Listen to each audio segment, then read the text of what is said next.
turn it on. Now's the time. Can you see me? So. Yes. So we're going to be starting our meeting in just a few minutes. Can you see him now? Is a couple items into the meeting. Alrighty. Theodora, can you see Greg now on video? This is his wife. Yes, we can see him. He's a little to the corner if you want to adjust the camera, but we can see him. I was trying to hide. Okay. And if I may ask hello. to have your mic muted until we get to your item, that would be greatly appreciated. Okay, will do. So see, that's muted right there. Okay. So we can't just be like chit-chatting. We want to hear.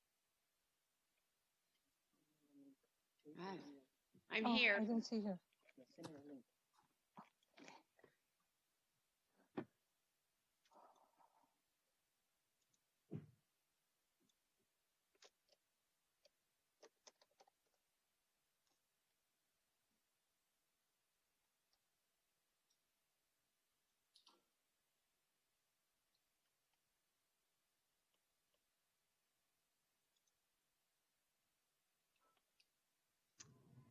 Hello, everyone. We're going to give everybody a minute to join us. I apologize, our G&A meeting just ended, so I'm going to give my colleagues a moment to join in. I'm going to go grab another binder. Hold on one moment.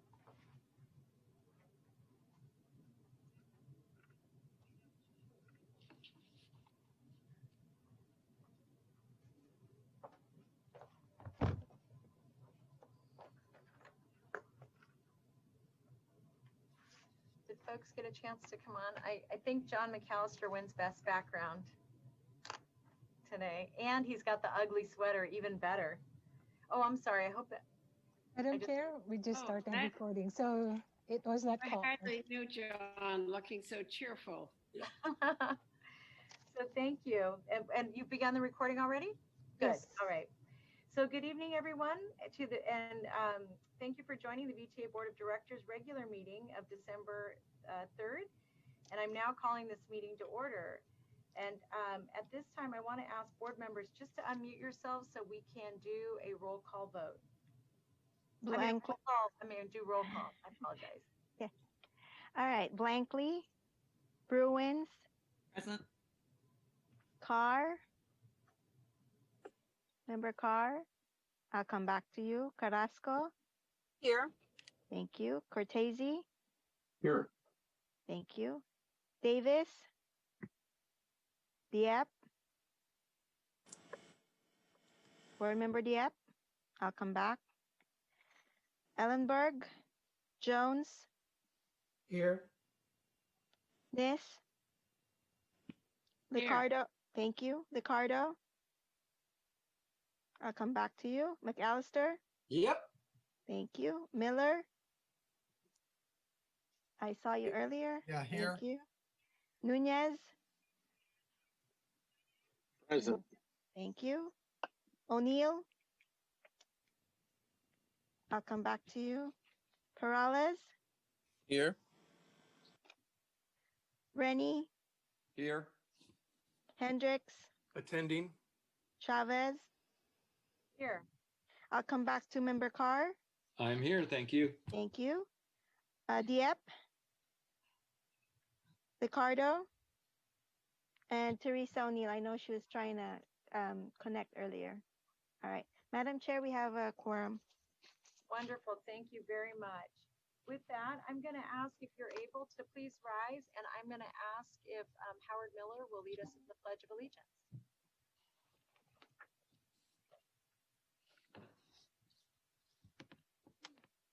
Okay, I pledge allegiance To the flag of the United States of America and to the republic for which it which stands, one nation, nation, under under God, God, indivisible, with liberty and justice for all. Liberty and justice for all. Thank you, Cindy. Thank you, Howard. We're now going to move to orders of the day. We have some revised items on the agenda. Letter from Director Perales under item 2.1. A staff report for agenda item 3.1, recognition for VTA frontline employees. The revised staff report is in the online packet. Attachments for item 7.1, the conflict of interest code. And staff is requesting that we place the following items to the consent agenda. A regular agenda item 8.3, the contract to award for ADA paratransit eligibility certification services, and item 9.2A, our 2021 meeting schedule. Staff is also requesting that we hear agenda item 8.7, review of the fiscal year 2021 statement of revenue and expense forecast, be heard immediately after agenda item 8.2. Let me see if there are any other changes or any questions from my colleagues. Seeing none, I'm going to ask for a motion on the orders of the day. Move approval. Second. Thank you. We have a motion from Larry and a second from Magdalena. And I will ask, thank you, Magdalena. I have no public speakers. I'm going to ask for a roll call vote. Carr, Yes. Carrasco, Yes. Cortese, Aye. Dieppe. Member Dieppe is absent for this vote. Jones, Aye.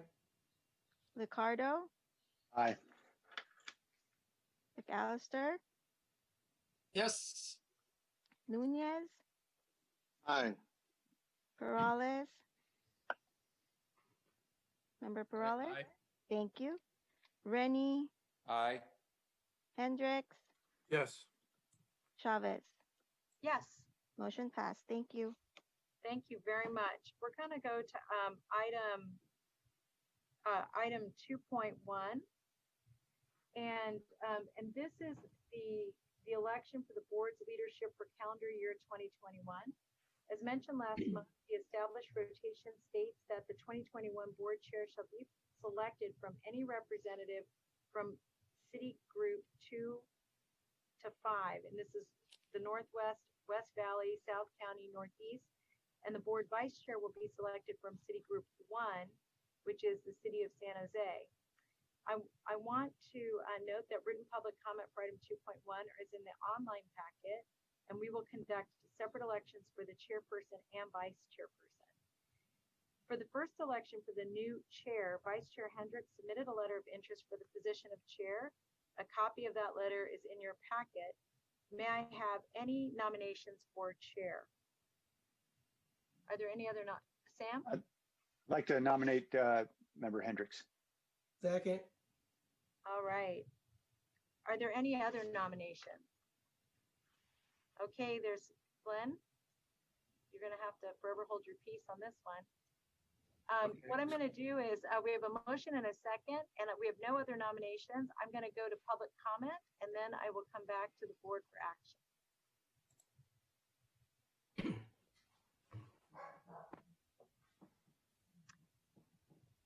Thank you. This is Roland. I'm going to be straight to the point here.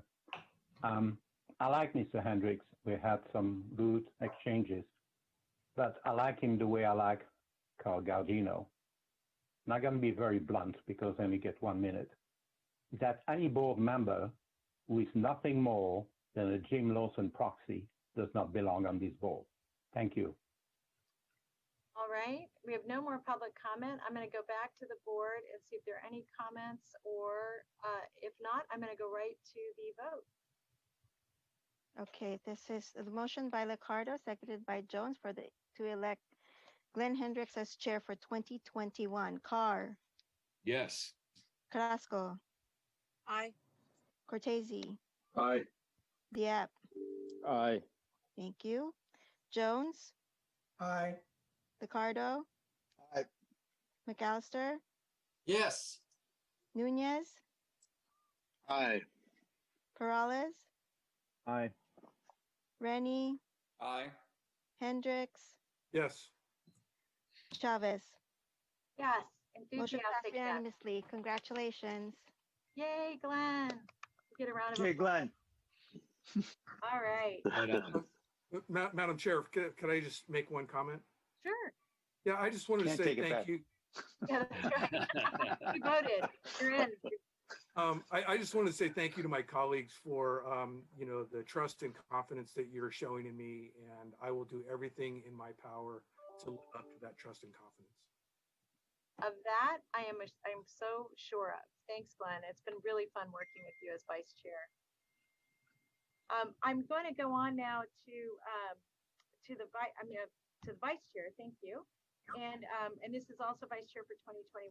And we received letters of interest from board member Chappie Jones and board member Raul Perales, and copies of the letters are included in your packet as well.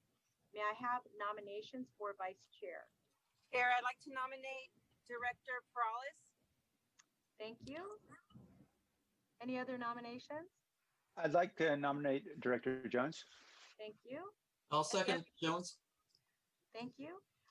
What I'm going to do here is I'm going to see if there are any other nominations. If there aren't, I'm going to ask for a motion to close nominations. So moved. And the second part of this is approving the slate of nominees, meaning these two folks. And I think we take a roll call vote just on accepting the two nominees, right, Evelyn? I have to unmute myself. Sorry. Yes, that is correct. Okay, so we'll take a roll call vote to close nominations. I'll second Larry's motion. Thank you. Thank you. This is to close nomination and approve the slate of nominees. Motion by Carr, seconded by Liccardo. Carr, Aye. Carrasco, Aye. Cortese. You- Yes. Sorry, can you repeat the motion? To close the nominations and approve the slate of nominees. Aye. Thank you. Dieppe, Aye. Jones, Aye. Liccardo, Aye. Callister, Yes. Nunez, Aye. Perales, Aye. Rennie, Aye. Hendricks, Yes. Chavez. Yes. Motion passed. Okay, thank you. And since we have more than one nominee, I'm going to take public comment on this item. I'm sorry, I'm going to take public comment before but let me just say what the instructions are going to be. That because we have more than one, as your name gets called this next time, we're going to ask you to name the person that you're voting for, and you need to get 7 to be nominated as vice chair. All right, so I'm going to go to public speakers on this item and then back to the board for action. John, please unmute and begin speaking. Good evening, everyone. Good evening, board. Thank you for this opportunity to speak. My name is John Courtney. I'm the president and business agent for the Amalgamated Transit Union, Local 265. I also represent the California Conference Board as the recording and financial secretary. And I just wanted to say that I endorse Raul Perales for the position of vice chairperson. My experience with Raul he has been out there on the streets with us when needed. He's one of the guys who rode the late night 22 when we had a problem with possible cuts to the late night 22. He's had an open door policy for us to discuss some of the issues pertaining to transit and homelessness in the area. So I just wanted to let everybody know that ATU Local 265 would support Raul Perales in his bid for vice chair. Also want to give a shout out to my classmate, Greg Williams, who's retiring tonight. It's my guy. Have a good night, everybody. Thank you. Thank you. John. Next is Wayan, followed by Michael, and then Big Man. Wayan, you may proceed speaking when you're ready.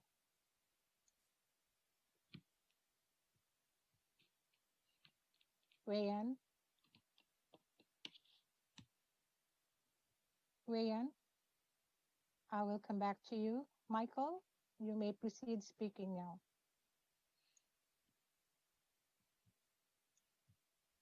Michael, can you hear me? I can hear you. Hello, Michael Rudemecken. I am also a VTA employee, ATU 265 member. I highly recommend Raul Perales for vice chair. I have met with him on the late night 22 and witnessed him and his team interviewing the riders, and he made a very tough decision, and he followed through to interview everybody and see why the late night 22 was highly needed. And then also I recommend him for this coming forward with the BART construction. His district will be highly impacted, so he'll be able to alleviate some of the frustrations with the residents and the business owners. So my recommendation, Raul Perales. Thank you. Wayan, are you ready? Wayan. All right. Next is Monica. Please unmute and begin speaking.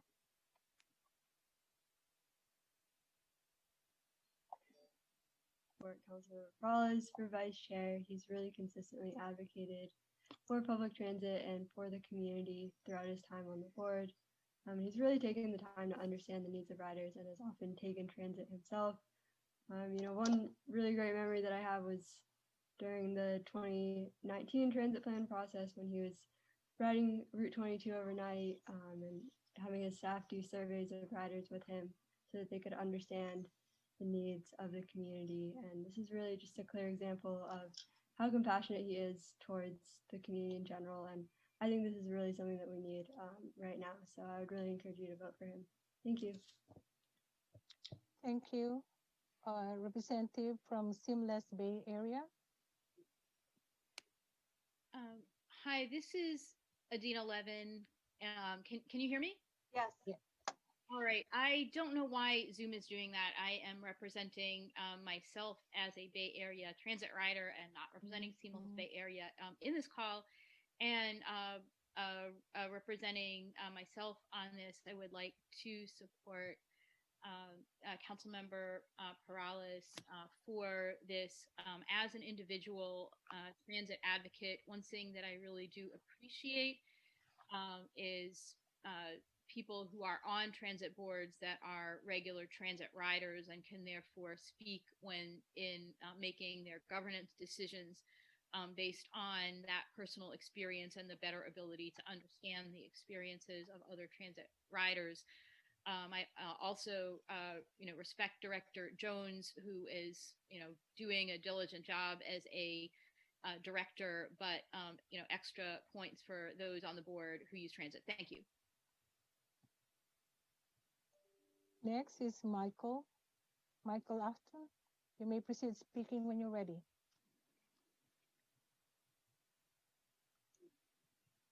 Michael, oh, I'm sorry. You have an older version of Zoom.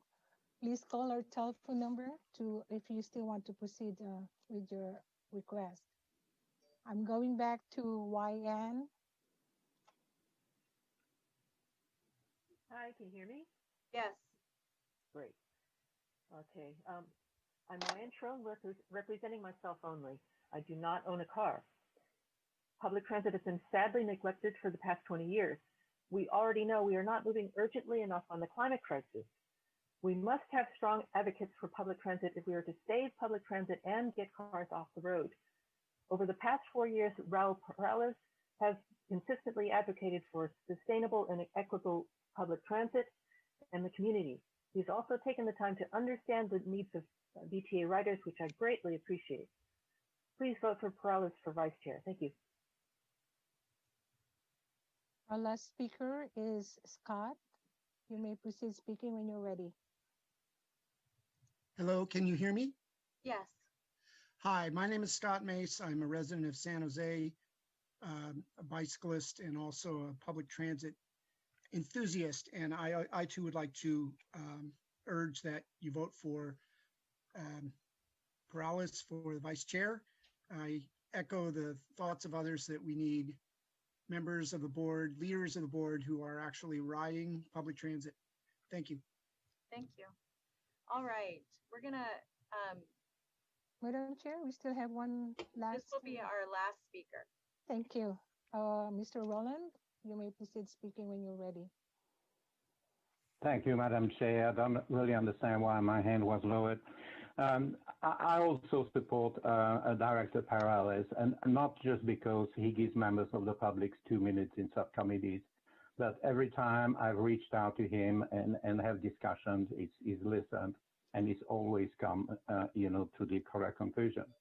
Now, with regards to Director Jones, I appreciate the opportunity to follow up on the comment I've made at GNA to introduce you to Newton's third law, which is that for every action, there is a reaction. And the reaction in this case is that you will have exactly 1 minute to invoke the fifth, the day the subpoenas start flying in. Thank you. Okay, so we're going to go back to the board for action. If there are no other comments from my colleagues, what we'll do is, as your name is called, just say the name of the person you'll be supporting for this item. Raul, did you want to speak? I'd love to make an appeal for myself if that's fine. Sure. Thank you.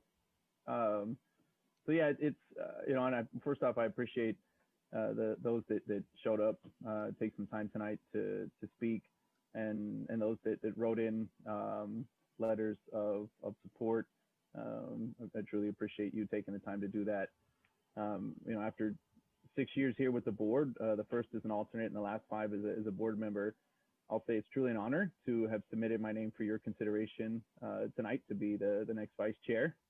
And after 6 years with the board, certainly I think I've been able to gain a lot of experience. But the fact of the nature is actually I've been riding this system since before I could walk, and I don't know for sure, but I would bet there haven't been too many in the role of vice chair or chair that can say that they've been riders since they were born.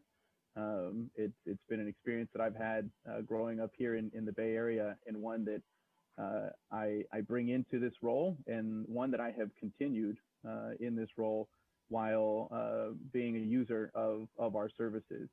But as I submitted in the letter for your consideration, through the last 6 years as a representative on this board, I've also gained a lot of experience. I've sat on 4 of the 5 standing committees, been am the current chair of the Dearborn Joint Policy Advisory Board, and was a chair and a member of the Congestion Management Programming Planning Committee, a member of the Capital Program Committee, a member of the past member of the Governance and Audit Committee, and a past member of the Safety, Security, and Transit Planning Operations Committee, and still currently a member of the Joint VTA BART Working Committee. And certainly in my role outside of VTA, I've served in a number of capacities that I believe have given me a lot of experience that I bring into this board. And one as the VTA liaison, but on the Capital Corridor Joint Powers Authority, and as the past member of the Caltrain Board. Through my role as a council representative of the city of San Jose, I've served 6 years on the Association of Bay Area Governments, serving with elected officials from across the 101 cities and the 9 counties around the Bay Area, and working jointly as well over the last couple of years with the Metropolitan Transportation Commission. I am currently on the San Jose's Transportation and Environment Committee as their vice chair, and the current chair of the San Jose Vision Zero Task Force. And I was excited last year to be a recipient of the ACT Association for Commuter Transportation 40 Under 40 Award based on my work and experience in transportation, and would look forward to bringing that experience onto the leadership of this board as your vice chair, and would be happy to have your support. Thank you. Thank you, Raul. Member Jones?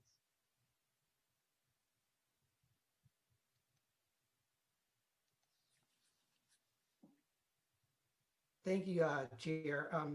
First of all, I want to start out by saying that I have the utmost respect for Board Member Perales. We're close friends, and he would be an amazing vice chair of the VTA board.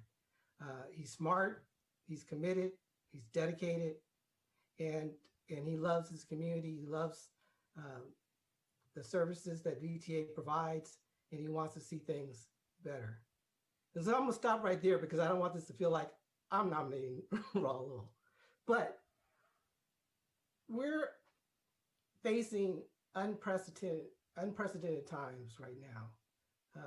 VTA is. And we're going to be facing unprecedented times in the future. And we're going to have to make some very tough decisions moving forward.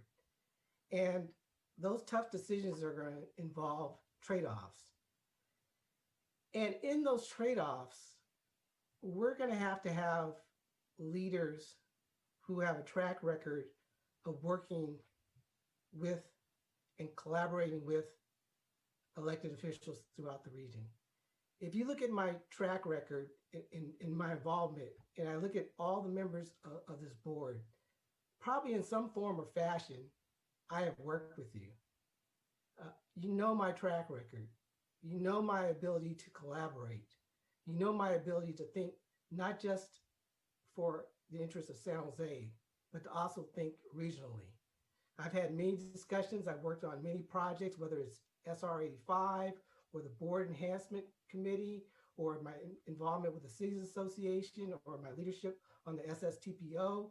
I could just run down the list of all my involvement and my leadership abilities, and how I've been able to work with elected officials and my colleagues to move things forward, to move forward a vision of what we want to accomplish, and also address issues as they arise. We're going to discuss later on in this meeting a pretty contentious issue that's come up in terms of Measure B.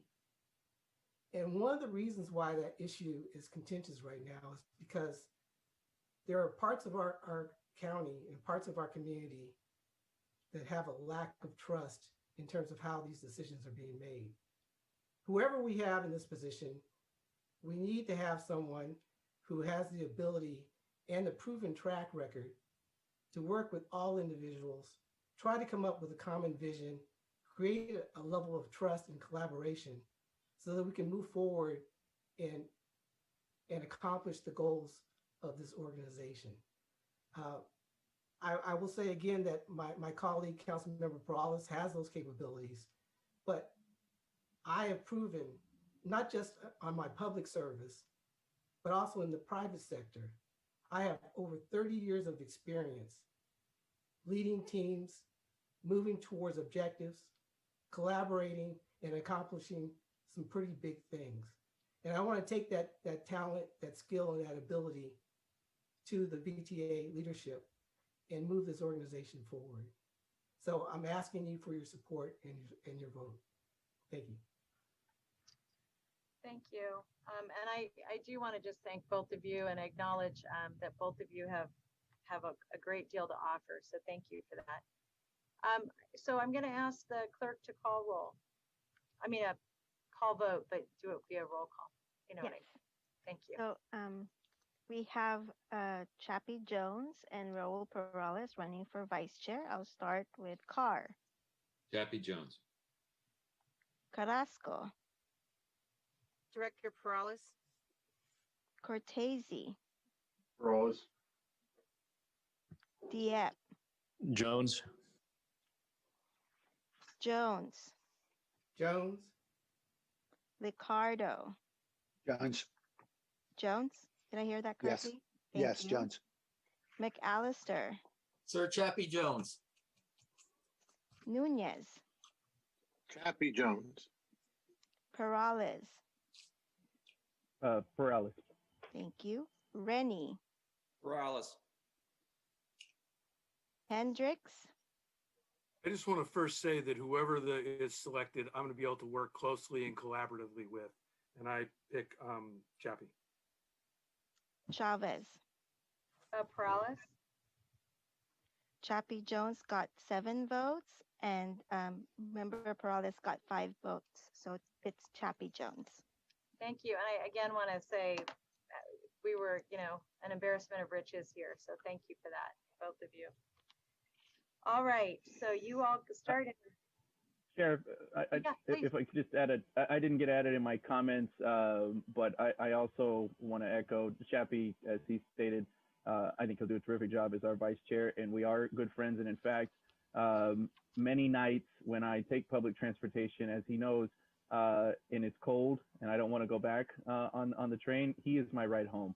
And so, and he will continue to be as we get back into the as we get back out of this pandemic and back into the meeting. Thank you. Thanks very much. Chappie. All right. So congratulations to you, Chappie, and I look forward to working with you in your new capacity. Thank you. So you bet. Item 3.1, we're going to move on. This is to awards and commendations. And first, this is recognition for VTA frontline employees. And on behalf of the board, I want to extend my sincerest appreciation for all of the frontline workers here at VTA who come in to work every day to provide service to our riding public. For the operators, the dispatchers, supervisors, and managers at our operating divisions, I really want to say a very sincere thank you. Your efforts. You're welcome. Who said that? There you are, Gregory. Thank you. For our operators, our dispatchers, supervisors, and managers, I want to thank you for your service. And, you know, really to making sure that all of our essential workers who rely on our service can get to where they need to be, and including, you know, everywhere they need to be. I want to give a special thanks to our facilities maintenance team, from the janitors, the bus stop maintenance workers, utility workers, general maintenance mechanics, supervisors, and managers, who always bring into action, and sometimes at a moment's notice, to make sure riders and employees are safe. They clean and sanitize the buses, light rails, workstations, installed sneeze guards, and assisted with other additional projects. I want to thank you to our IT team for making sure that the staff who can work from home have the infrastructure to be able to work remotely. I would also like to recognize our safety and security team for coordinating and making sure we are all following the required safety protocols here at VTA. And finally, thank you to all the staff from operations, security, and the administrative staff. I can't emphasize enough how grateful, truly, truly grateful each of us are for your services, your sacrifices, and your contributions. And so I do want to say to my colleagues, if folks want to get off of mute, this is the time to say to our folks, thank you, thank you, thank you, thank you, thank you.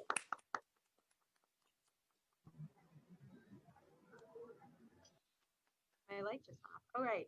Next is item 3.2, and this is our retirement commendations. And Heidi Samuels, the Deputy Director of Bus Transit Operations, was promoted to Deputy Director in 2012 and participated in the development of the master plan, construction, and configuration of VTA's North Division complex. She displayed keen decision-making skills and a strong ability to solve problems strategically, helping VTA transform into a modern transit agency. Heidi is on the teleconference with us, and we're going to give her a big round of applause for 34 years of distinguished service. Thank you, Heidi.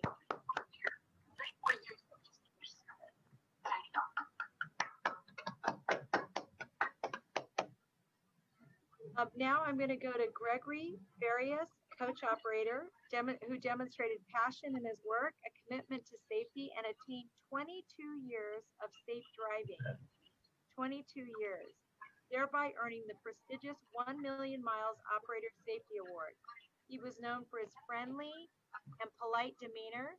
And Gregory, we get to thank you for 30 years of distinguished public service. Thank you.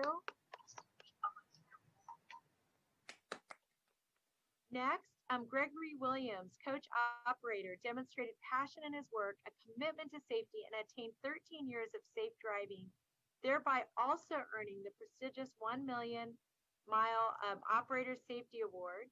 He has served his passengers in a friendly, respectful, and courteous manner. Gregory Williams is joining us, and we want to thank him for 25 years of public service. Thank you, and thanks for being with us. Thank you to all of our retirees and all of our frontline employees for their service, commitment, and dedication to VTA and to our public. And congratulations, particularly to our retirees, well earned. Thank you. Wish we were all together. This is one of those times it feels so weird, but I just want to say we're really grateful to all of you and hope you enjoy your retirement. All right, I'm going to go on to item 3.3, and this is adopting resolutions of appreciation for outgoing board members. First, may I have a motion and a second? This is Glenn, so moved. Thank you. We have a motion from Glenn, a second from Bob Nunez. Ricardo. Oh, thank you. Is there anyone left? Thanks, Sam. Is there anyone left on the board? Really, right? And these are, yeah, so we're going to do a roll call vote to adopt all of these resolutions of appreciation before I read them. Thank you. All right, Carr. Member Carr, I'll come back to you. Carrasco.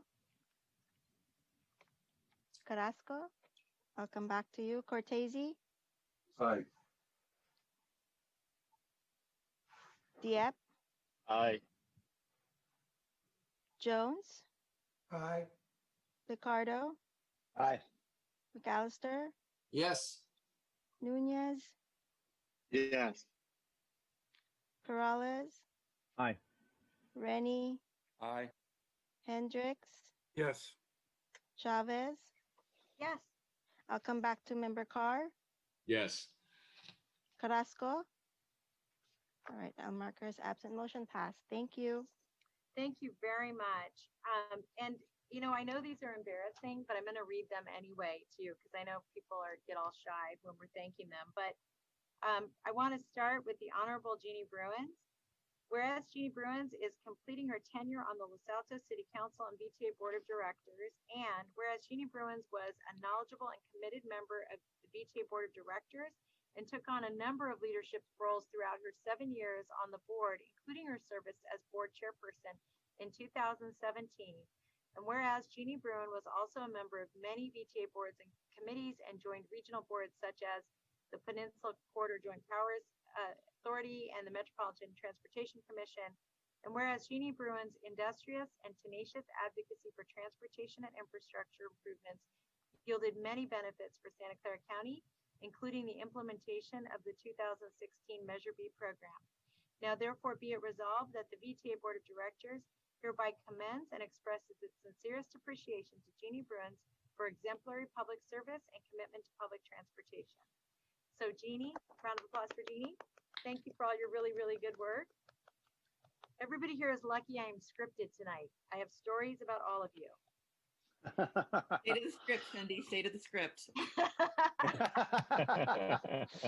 I will now turn to Honorable Larry Carr. Whereas Larry Carr is completing his tenure on the Morgan Hill City Council and VTA Board of Directors, and whereas Larry Carr has served on many VTA committees during his service at VTA and has served in leadership roles for these committees for a number of years, and whereas Larry Carr worked collaboratively to forge inter-regional partnerships with San Benito counties of governments to reduce congestion, improve safety, and travel between Santa Clara and San Benito counties as a member of the Mobility Partnership.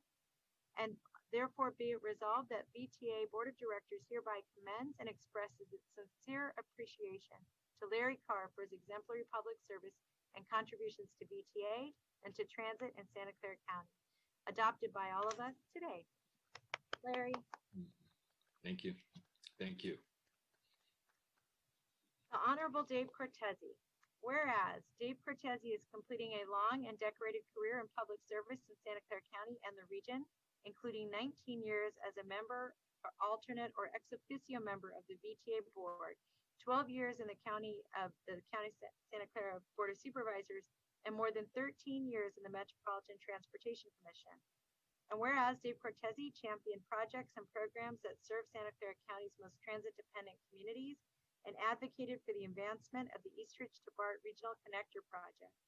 Whereas Dave Cortese's promotion of additional Santa Clara County investments as Bay Area priorities, including the BART extension to Silicon Valley, Phase 1 and Phase 2, and the expansion of the Diridon Station, and helped to win the approval of 55% of voters for the region-wide vote and 61% of voters in this county for RM3.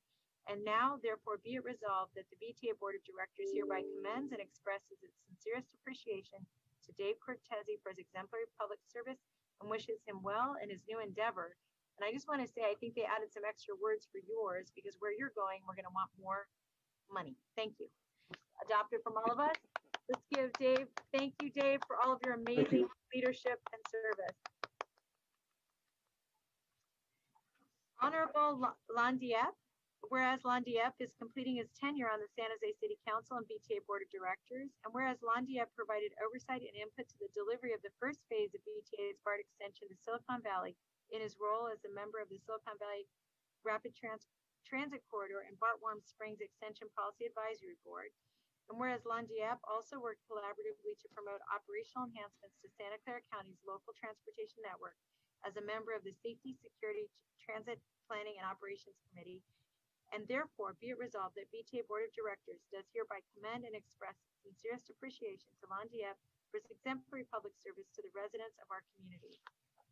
Adopted today. Lon, where are you? I'm here. I'm on camera. But thank you so much, and thank you to the board, Councilor, Supervisor Chavez, and especially the staff for personalizing the certificates. I actually quite appreciate that. It's sentimental. Thank you. Oh, thank you. And Honorable Liz Ness.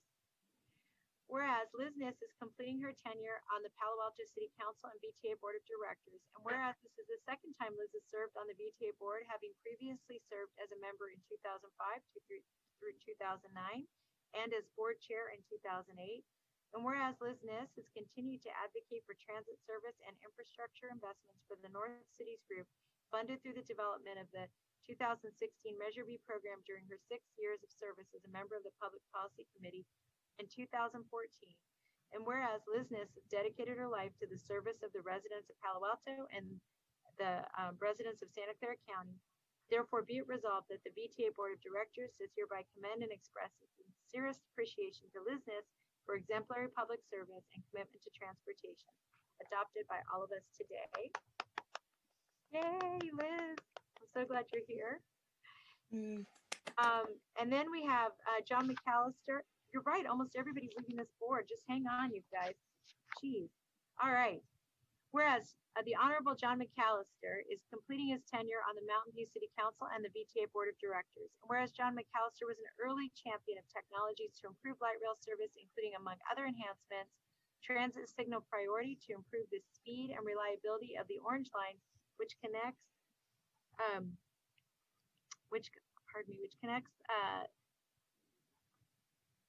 sorry, Elaine was texting me.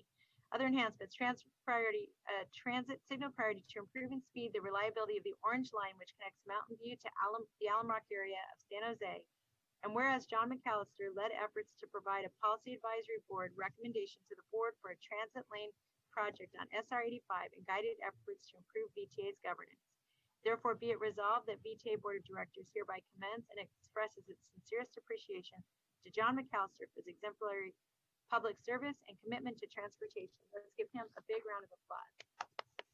He wins best background and ugly sweater, which I didn't know was a competition tonight. I would have challenged you. Honorable Howard Miller. Whereas Howard Miller is stepping down from the VTA Board of Directors after serving as its alternate representing the West Valley Cities Group. And whereas Howard Miller demonstrated his interest in transportation and infrastructure investment and brought keen attention to detail in robust deliberations with colleagues throughout his more than 10 years as a member of the Policy Advisory Committee, where he served as chairperson 3 times. Whereas Howard Miller was a tireless advocate for transportation enhancements in West Valley and provided critical guidance on a broad range of infrastructure improvements and designed to offer commuters new mobility options and reduce congestion. Therefore, be it resolved that the VTA Board of Directors hereby commends and expresses its sincerest appreciation to Howard Miller for his exemplary public service and contributions to VTA and to transit throughout our county. Thank you, Howard. Thank you, guys. The Honorable Bob Nunez. Whereas Bob Nunez is completing his second term on the VTA Board of Directors in 2020, and whereas Bob Nunez represented the Northeast City Group comprised of Milpitas, Santa Clara, and Sunnyvale, and long championed the first phase of VTA's BART extension to Silicon Valley, including the Milpitas Transit Center, which opened in June of 2020. And whereas Bob Nunez demonstrated leadership and his commitment to oversight and the fiscal sustainability of VTA, and was a tireless advocate for safe and reliable transportation network in Silicon Valley. Now therefore be it resolved that the VTA Board of Directors hereby commends and expresses its sincerest appreciation to Bob Nunez for his exemplary public service and contributions to public transit in Santa Clara County, adopted by all of us today. Thank you for your service, Bob. Thank you. Honorable Teresa O'Neill. Teresa O'Neill is completing her term on the VTA Board of Directors. Whereas Teresa O'Neill demonstrated leadership and commitment to VTA, particularly in her role as VTA Board Chair. Whereas Teresa O'Neill has served in a number of VTA committees and for many years helped guide VTA's local transit service, congestion management, and governance. And whereas Teresa O'Neill was a tireless advocate for transit connections to the broader Bay Area transportation network as a member of the Capital Corridor Joint Powers Board and VTA BART Working Group. Now therefore be it resolved that VTA Board of Directors hereby commends and expresses its sincerest appreciation to Teresa O'Neill for exemplary public service and commitment to public transportation, adopted by all of us today. Thank you very much. Thank you. Been a pleasure. I wanted to see if any of my colleagues who are leaving wanted to say just a couple words. I know I said a lot for you. I didn't mean to do that, but I think these are really beautiful, and your contributions have been really impressive, all of you, each and every one of you. John? Yeah, so I'll start off by, thank you everyone for allowing me to work with such a great group of people. It's been an honor and privilege to work with on the VTA board, because I think transportation is such a huge component of quality of life and equity to all neighbor people in the region. It can connect families, it can connect jobs, it can provide greenhouse gases, reduce greenhouse gases, can do so many good things for people. And I'm just asking my fellow, as I leave, I'm proud that I was able to bring certain items for discussion, because this organization is so important in what it does, and the people are great. The staff is tremendous, and they're, as I said once before, they're like a racehorse ready to get out of the gate. But it's upon the board to make sure that they're engaged and dedicated and thoughtful and think regional. As the chair of the board enhancement committee, that was one of the goals, is that we try to get everybody involved and firing on all cylinders, because this agency can do so much good for so many people that it's tremendous opportunities. And so I wanted to thank Nuria and her staff. She was very welcoming to me and listened to me, and I appreciate her and her guidance and all the opportunities that she allowed me to attend various conferences, which I highly recommend that everybody does, to get out of your silo and see what the world is doing out there, because technology is moving fast. And you guys, as I say, Chappie said, and Glenn will say, that next year is going to be one hellacious year. I mean, you are talking about billions of dollars on certain projects, and the 9 new members that are coming on board. It's a tremendous lift to bring everybody up to speed. But I know the staff, given the time, will be able to get those people going. And if not, the 9 of us will come back and beat the heck out of you. So again, thank you, everybody. It was been an honor and pleasure, and I will miss working with you all. Happy holidays and be safe. Thank you, John. I'm going to turn to Jeannie. I'll be short. I want to say, it's been an honor and a privilege to be part of what I would call the VTA family. I never knew when I ran for city council in the small city of Los Altos that I would end up being involved in all aspects of transit around the region, all starting here with VTA.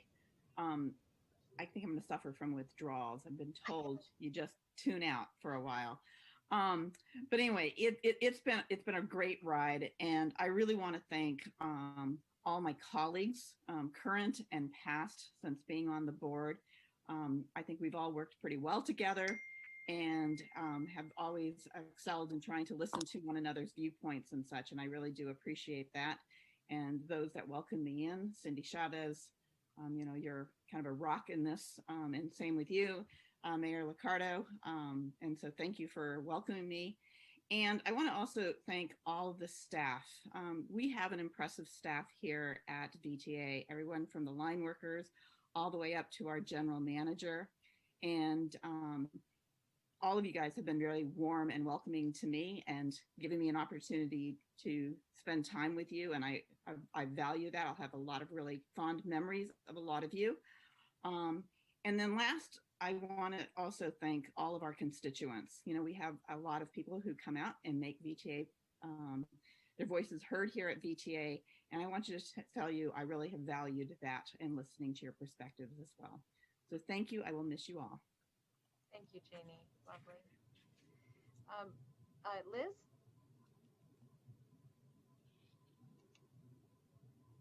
You're on mute, Liz. I know. We spend half our lives muting and unmuting. I want to thank everyone. I've had my turn on VTA before, which is back during another era, but the era wasn't that different. Many of the issues that come to VTA will come again. And you are looking at an issue coming up next year that has come before. Oh, I think she was testing her applause. So I apologize. That was supposed to be a surprise. Surprise. Okay, go ahead, Liz. Wow, I hadn't expected such feedback. And so for the first time, by the way, in 8 years, there's going to be a VTA member from Palo Alto. Her name is Allison Cormack. For any of you who are going to stay around, please welcome her, spend some time with her. Getting to know VTA is complicated between the regular meetings and also the standing committees, the other committees that are really important to transportation. It really is it's a consuming job. I know though that it will be really interesting to have somebody from as far north as you can get. And Chappie, you're not as far south as you can get. Close, but not as far. So I wanted to say, and congratulations to Glenn and Chappie. You'll both do a great job. It's really, really fun to hear that you're going to go on and guide VTA forward. So thanks. Thanks for the commendation. Thanks for doing the background on it. And see you around the block. You know, as Jeannie said, we'll have to pull the plug for a while. And although where are we going to go, even if we do pull the plug, right? I think we're stuck for a while. So thanks to all of you. We'll be here for the rest of the night, but for the last time. Thanks. Thanks, Liz. Larry? Thanks, Cindy. I'm just going to stay in the theme of thank yous here. Serving on this board has been a wonderful opportunity to learn from such an impressive group of colleagues from across great backgrounds and across the entire county. And I've really enjoyed that part of this role. I want to thank you all for placing a value on regionalism and value for all parts of the county and protecting services to areas like South County and joining me in championing that. I really appreciate the work that everyone did with that. I can't say enough about the professional staff team of VTA. As board members, we serve in lots of different capacities, and the staff team is always there to support us, to help us along, to right us when we're heading in the wrong direction and keeping us on track. And so, Nuria, to you and the rest of your team, thank you so much for the support you've given us. Never forget the great opportunity that you have with VTA for the ongoing board members and new board members, and for our professional staff. You get a chance to prove yourself every day. And don't forget, we're providing a service that touches people's lives. It matters to people, and it's important, and it touches people's lives every single day. And so you matter. Thank you for your commitment to this service, and keep proving to the world and to our county the great value that VTA brings to our lives. I've enjoyed my service, learning about the issues and spending time with each of you. Thank you very much. Thank you, Larry. Dave? Oh, well, thanks very much. And a lot of us, I'll be brief, but let me just say thank you very much. Let me just say, on the sentimental side, one of our colleagues used that word, and also to date myself a little bit. Some of you, like you, Cindy, who have been in my office, know there's a picture of me at 13 years old with our legislative delegation, looking over the shoulder of Ronald Reagan, then Governor Reagan, signing the original enabling legislation to create what was in the county transit district. So this has been a long time, not just the 19 years I've served on the VTA, that I've been hanging around transit and transportation, public transportation here in Santa Clara County. Cindy, you and I remember running down the stairs, the hardwood stairs from the 6th floor at the old City Hall to go to VTA committee meetings, because they used to be held at the old City Hall in the city of San Jose. So again, I date myself, but those are all sentimental, thoughts and memories. And who would have thought, back here on my wall now, I have in my home office the plaque that we were given for the BART Silicon Valley Extension program, that, the organization would get there, the board would get there, and that all this would happen. And that's due to the fact that it's a serious organization. It always has been. And I've always felt that my colleagues throughout the years on VTA have been very serious people. And as we know, there's some decorum and some seriousness that you see in the public sessions, but you really learn about how much people do their homework and how serious and how fierce they are when you get into the closed sessions, which unfortunately the public doesn't always get to know about. But I really want to say one last thing, and that is just that there's a new activism that I've seen, whether it's Monica Mallon or some of the folks that have been around for a while, Eugene Bradley, Mr. LeBron. It bothered me on my first few years on the MTC that I would see the Metropolitan Transportation Commission chambers full of activists, but not so much at the VTA. And now I'm seeing that kind of activism here locally, and I just want to encourage all of the transportation activists to keep it up.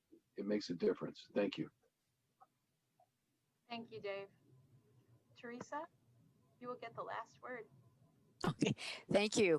Again, I want to, it's been a real pleasure and honor to serve with my board colleagues and to work with the staff and to see the how seriously everybody takes this endeavor, because I know last January, who knew that was going to be one of our last public meetings, when I kind of referred to be careful about trampling on dreams, because transportation does enable people's lives to be what they want them to be. And so it's what we do is very serious, and let alone the climate implications of how we get around from one place to the other. And in Santa Clara County, I think we have some of the most challenging obstacles to overcome in order to provide that transportation that everybody deserves. So I wish the boards of the future and the staff, and particularly our community members, that our dreams for transportation will all come true. Take care. Thank you, Teresa. And our staff has made a request, and that is that they'd like us to, for all the board to turn on their cameras. And if we can get the board members to turn on their cameras, and the reason is that they'd like to take a picture of all the board members together, and then we'll do one with staff. So if we could get, for folks who feel comfortable, I know we weren't all expecting to, sorry, I saw a few people. But can we put on our masks? There you go. There you go. But we could do just, we're gonna stay as still as we can. And Raul, I'm gonna have you lean in a little bit. And okay. Oh my okay. God, Raul, you're scaring me. I know I don't know what your background is there, but if we could, so all of us, We're going to do a 1, 2, 3. Everybody stay really still. Raul. What is that? Can we get Director McAllister to? Oh, okay, great. All right, Michelle, were you able to take the photo? 1 second, I don't see Director McAllister. Hang on. He's right there. there. He's got like the brightest The peanuts. background and the ugliest sweater. He's there. Theodora, I got the picture. My apologies. There's a lag on my my broadband, but I got him now. Okay, so I'm gonna count to 3. 1, 2, 3. All right. And then can we do one with all the staff too? If you could all turn your cameras on, we're going to do one and then we'll do our applause. Elaine, we already heard the practice, so let it rip whenever you're ready. But we'd love to see all of you, including you, Elaine, and all of our staff. Oh, you have the camera? All right. Ready, everybody who feels like they can turn their camera on? Don't make me shame people. And if you're an alternate too, put yours on. Like, no shy people. Just let's see all of you. All right, ready? You tell us when. Elaine. Yeah, Elaine, where's yours?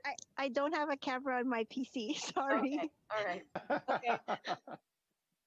1 second. Okay, I'm getting everyone on. Okay, 1, 2, 3. And I'm actually gonna do 2 shots, so one more. All right.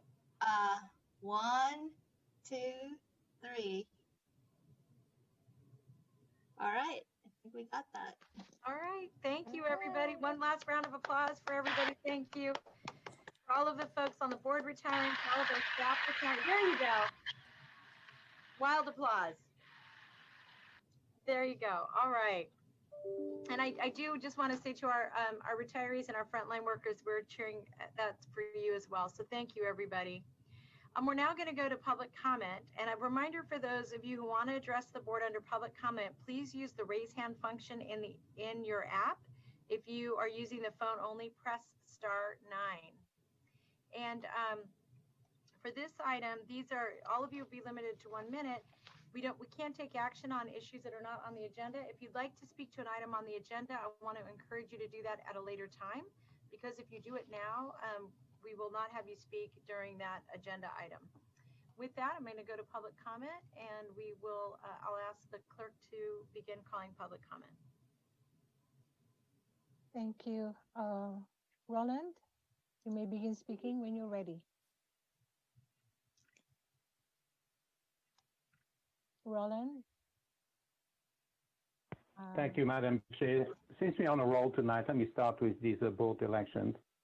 What just happened exemplifies why this board is such a farce, especially when we consider the majority of the directors who voted for Vice Chair Jones disappeared right after performing their evil deed. Quite frankly, this charade reminded me of the fatal night 4 years ago when I watched the presidential election results coming in. Moving on to the next item I want to talk to you about, you may have heard by now that I have requested the resignation of Raj Srinath and Taki Sarpayas, very simply for lying to the board at the last board meeting. And what I lied about was the true cost of BART Phase 1 and the resulting impact on VTA's financial stability. I may not have time to explain to you what they did back in October later today, but I certainly will tomorrow at 1 p.m. Thank you. Next is Cole, followed by Big Man, and then Eugene. Cole, you may begin speaking when you're ready. Cole? You need to unmute yourself, Cole.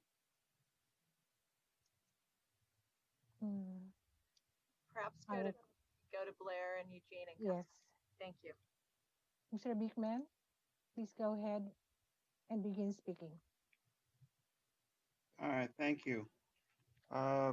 Silicon Valley has a long history of new age communication ideas and technology meant for both civilian and military life.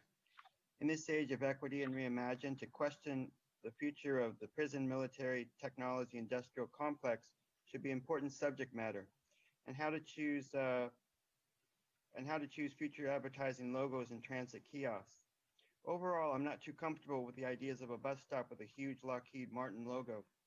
If this program cannot be fully ended by allowing new budget ideas and options, I hope bus kiosk advertising can be kept to a minimum if possible, and some sort of VTA advertising ethics committee can be considered and established. Thank you. Cole's unmuted now. Thank you. Go ahead, Cole. This is Cole Cameron in the Camden Park area. I have to jump to another meeting, so I just want to make a brief note on items 8.8 and 9.1 that we need as much service as we can get. We've been cutting and cutting for years, and we need to get back to serving our people. And as a finance guy in my background, I understand budgeting. The same goes for Measure B. Thank you for your time this evening and all that you are doing. I do appreciate that. Thank you. Thank you. Eugene? Evening once again, board members. This is Eugene Bradley, founder and CEO of Silicon Valley Transit Users. I want to thank Dave Cortese for the comments that he gave both myself and Malcolm Mallon. I started doing this public transit advocacy thing back in 2000. In fact, it all really started, if any of you remember, August 7th, 2000, when this Board of Supervisors then decided to put Measure A on the ballot with very little consideration for how bus operations would be. That's when I began having a public transit advocacy group I have today. I'll guarantee you something like Mark Messier did in 1994. There will be more of us. I will guarantee you that here and now. Any further comments, I'll leave to the appropriate action items. Thank you. Thank you. Monica, you may begin speaking when you're ready. Yeah, I missed the previous item, but I just really wanted to make sure to thank all the board members that are leaving. This has just been such a strong group of board members, and it's been so amazing to watch all of you lead and learn and grow over these past few years. And I've really learned a lot from all of you, and you've helped me grow as an advocate and as a person, and some of you have really changed my life. So thank you for putting up with all of my public comments and for listening and for caring. We're really going to be losing a lot of knowledge and experience when all of you are gone, and I really hope that you'll consider staying engaged, and I just want to wish you all the best of luck in whatever you're doing next. Thank you, Monica. We're going to now move to item 5. This is a public hearing. We don't have any public hearings, so I'm going to move to committee reports, and we'll start with the Citizens Advisory Committee, the chairperson's report, and Marty Schulter is here. Thank you, Marty. Marty, you're on mute. Thank you for pointing that out. Good evening, Chairperson Chavez, Vice Chair Hendricks, General Manager Fernandez, and members of the board. Congratulations to the incoming leadership, and thank you for all of the folks that are retiring from the board. It's much appreciated. I have a brief report for you tonight. At our November 10th meeting, the Citizens Advisory Committee considered the VTA's zero-emission bus rollout plan, which is consent item agenda 7.7 on your agenda. The committee passed an amended recommendation that encouraged a target of 2035 instead of the 2040 goal of operating at 100% zero-emission bus fleet. The Citizens Watchdog Committee did not have any regular agenda items, but I do want to bring your attention to the fact that our committee will have 3 vacancies out of the 13-member group at the end of December, with the resignation of Matt Cavedo. Congratulations to Matt in his new position, serving incoming council member Matt Mahan. Additionally, we have no representatives from Labor, and with Matt's departure, this will be the first time in my tenure of over 15 years that no one will be representing the Silicon Valley leadership group. Thus, we're lacking key stakeholders. All of this is to say, we need the board's help in getting the word out about our vacancies. And thank you, and that concludes my report. I'm happy to answer any questions. Thank you, Marty, and thanks for reminding us of the appointments, and I'll make sure that I follow up with staff on that. So thank you. I appreciate that. Thank you. Congratulations to you for serving for chair for the past year. We appreciate that. Thank you. And we'll follow up. All right, I'm going to go to our Policy Advisory Committee Chairperson's report, and Rich is here to deliver that report. Welcome, Rich. Thank you, Madam Chair, members of the board, staff. My name is Rich Constantine, and I am the chair for the Policy Advisory Committee, and I'll be reporting on the November 12th PAC meeting. Members of the PAC took the unprecedented action, and the reason why I say unprecedented, because this was an information item only, the same item that you have on your agenda for 9.1.A. We voted to not receive the report on the 2016 Measure B 10-year expenditure outlook, following significant committee discussion that focused on concerns of the BART Phase 2 project diverting funds from local streets and roads. Members of the committee and the public advocated for funding for this category and expressed that it was the highest priority category on the Measure B ballot measure for voters in some jurisdictions. We also appointed members Liang, Fong, and Paul to serve on a nomination subcommittee to identify committee members interested in serving as chairperson and vice chairperson. We unanimously voted to recommend that the VTA Board of Directors adopt the phased 90% plan as VTA's 2021 Transit Service Plan.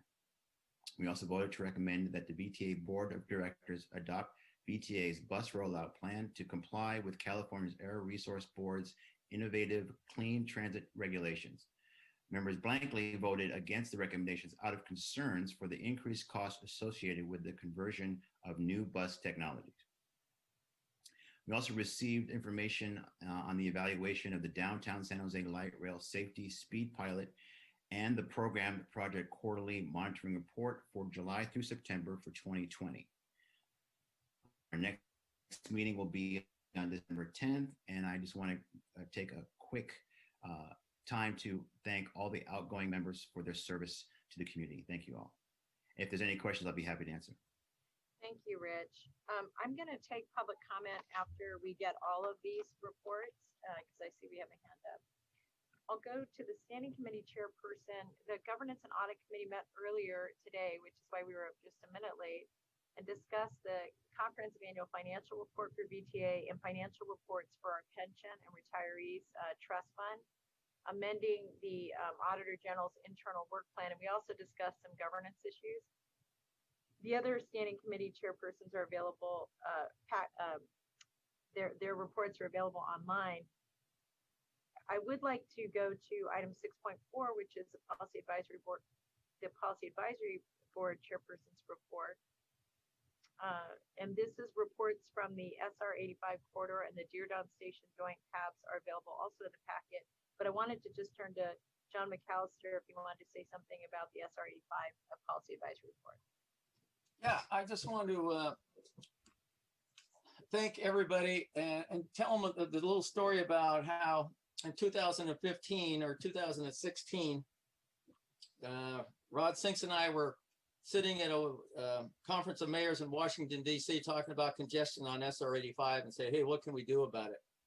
And then Measure B came along and says, hey, let's see if we can get that part of the funding. And the rest of the story came about October 1st when the board unanimously voted to continue the recommendation of developing a transit lane along SR 85. And the story basically is if people are dedicated and passionate and committed, things can get done. And it doesn't take a lot, but there's a willingness among the VTA board and the community that if something's needed, we'll back it up.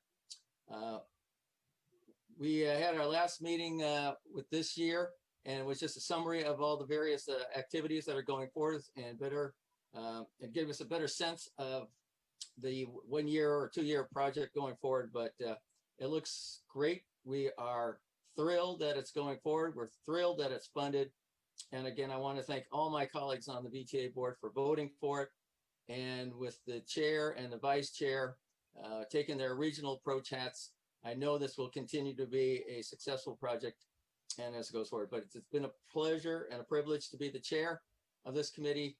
And I've gone longer than I think, Cindy, so I'll shut up now and thank everybody for the activities and commitment and the resolution that we got this going.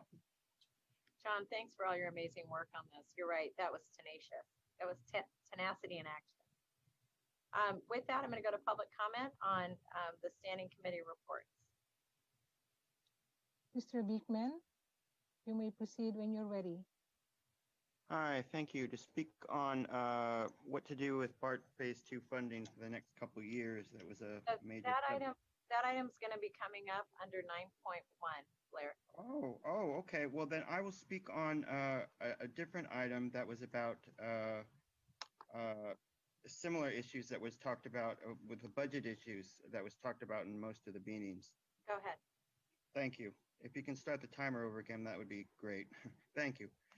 Thank you for what you're trying to work out with your budget plans and transit service and the community at this time. And what I feel there has been a collective sigh of relief at this time, and what feels maybe a bit more positive feeling in day-to-day community life throughout San Jose and Santa Clara County. With your work with Santa Clara County officials and very serious health issues at this time, to understand the importance of federal and state funding mechanisms and how they can help cities at the local level is incredibly important in the next few years. VTA has taken some early steps to describe this to the public. From this help, I hope in the following months and the next few years, the VTA will not be afraid to better explain to the public what is actually possible to work towards at this time. I feel to purposely avoid talking about this better with the public and create future miscommunication and misunderstandings that can cause actual harm in the very serious time of COVID-19 we are in. A reminder, Alameda County seems to take a more practical, straightforward approach in how to explain and what to expect from COVID-19 emergency situations. All right, so there's no action to be taken on these items. I'm going to move to our consent calendar, and this is items 7.1 through 7.13 and items 8.3 and 9.2a. Members of the public, if you'd like to address us on this item, this would be the time to raise your hand. And to my colleagues, are there anybody who wants to pull an item off consent? Mayor Liccardo? I was hoping I could recuse myself from items 7.4 and 7.5 under the government code section that's cited at the beginning of the agenda. And then secondly, I was hoping I could pull item 7.3, which is the ACE shuttle contract. It's the what one, Sam? The ACE shuttle contract. Oh, thank you. Okay, so we'll pull 7.3 from the consent calendar. Okay, anybody else? I have no other comments. May I get a motion for the consent calendar? This is Glenn. I would move the consent calendar. And a second, and then I'll go to public speakers. Second. And a second from Bob Nunez, and then I will go to public comment. Roland, you may begin speaking when you're ready. Thank you, Madam Chair. So what I'd like to do is to echo what I said at the GNA with regards to item 10.c, which is the CAFA and the consent.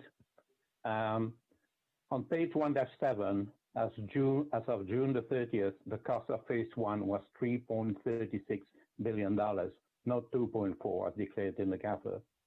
And this includes $1.7 billion of Measure A, not 1.1 as declared in the CAFA.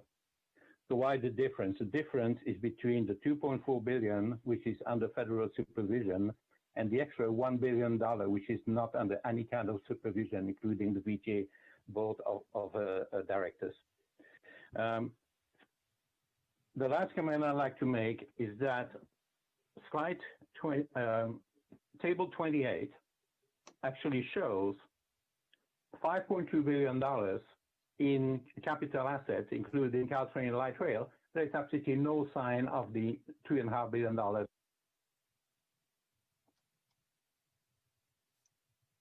Next is Big Man. You may proceed speaking when you're ready. All right, thank you. To first comment on 7.4, the new closed circuit television sets you'll be getting, television cameras you'll be getting for the buses.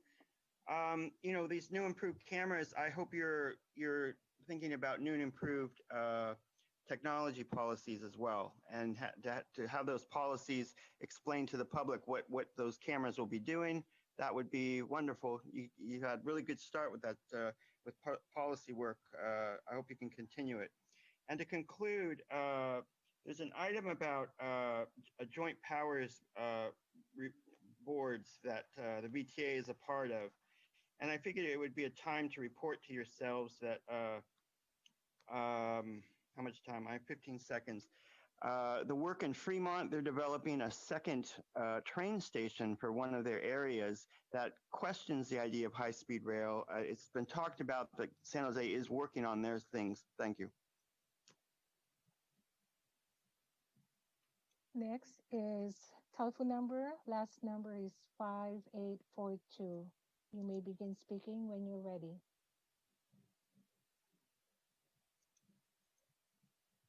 Five, 842.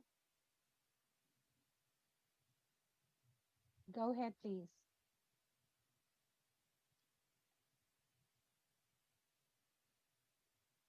I cannot hear you.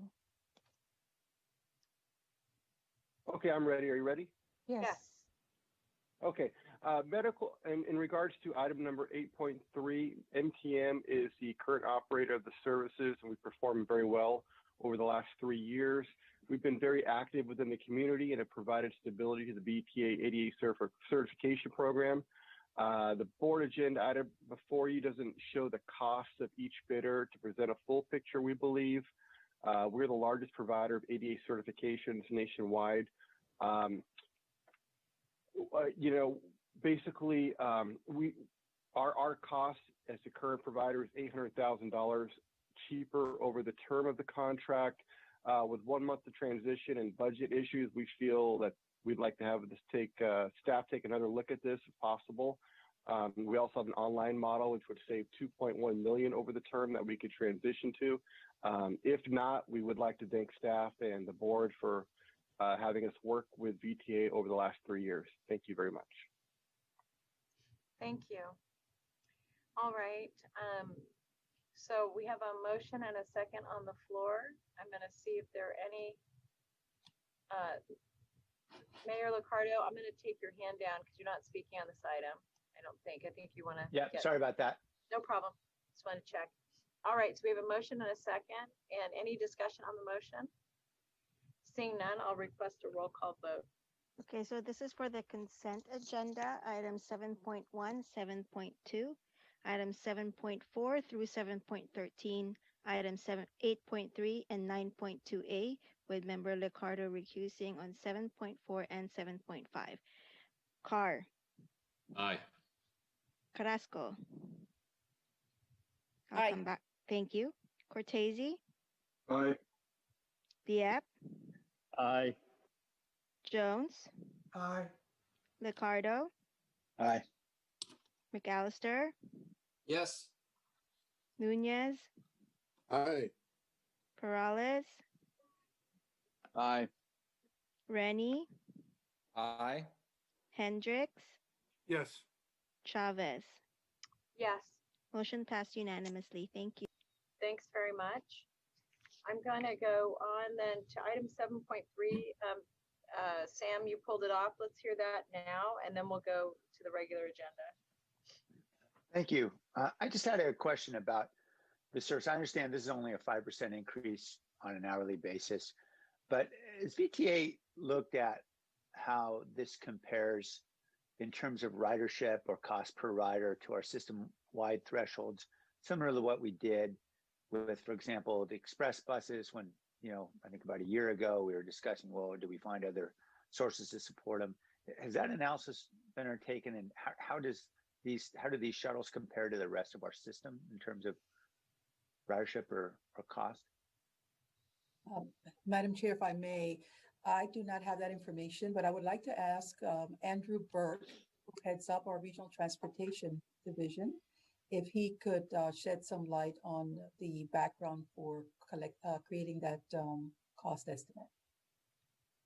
Hi, thank you, Marianne. Thank you, Mayor Liccardo, for that question. So the ACE shuttle services a commuter shuttle for the commuters for the ACE Rail.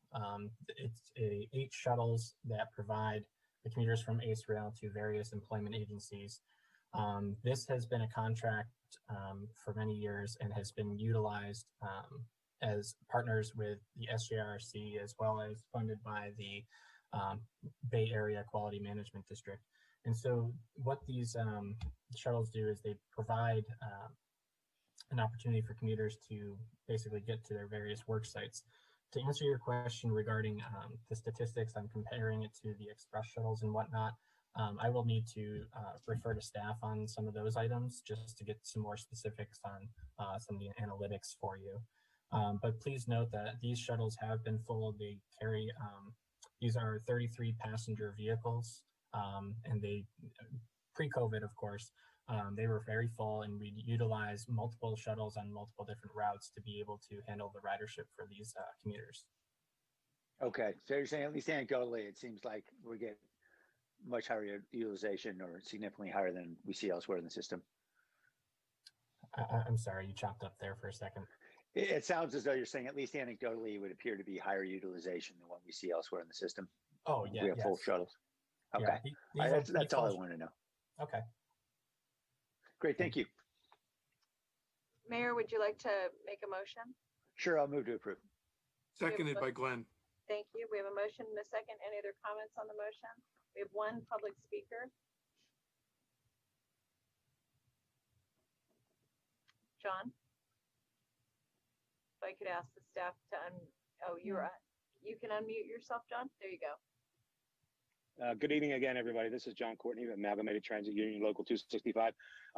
For here to hear what the mayor just said about the context of the amount of riders that are on this shuttle. I mean, you could break apart one piece of the 23 line, and 33 people is nothing. So let's be realistic here.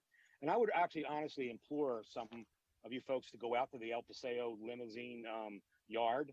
Those shuttles are an absolute disgrace.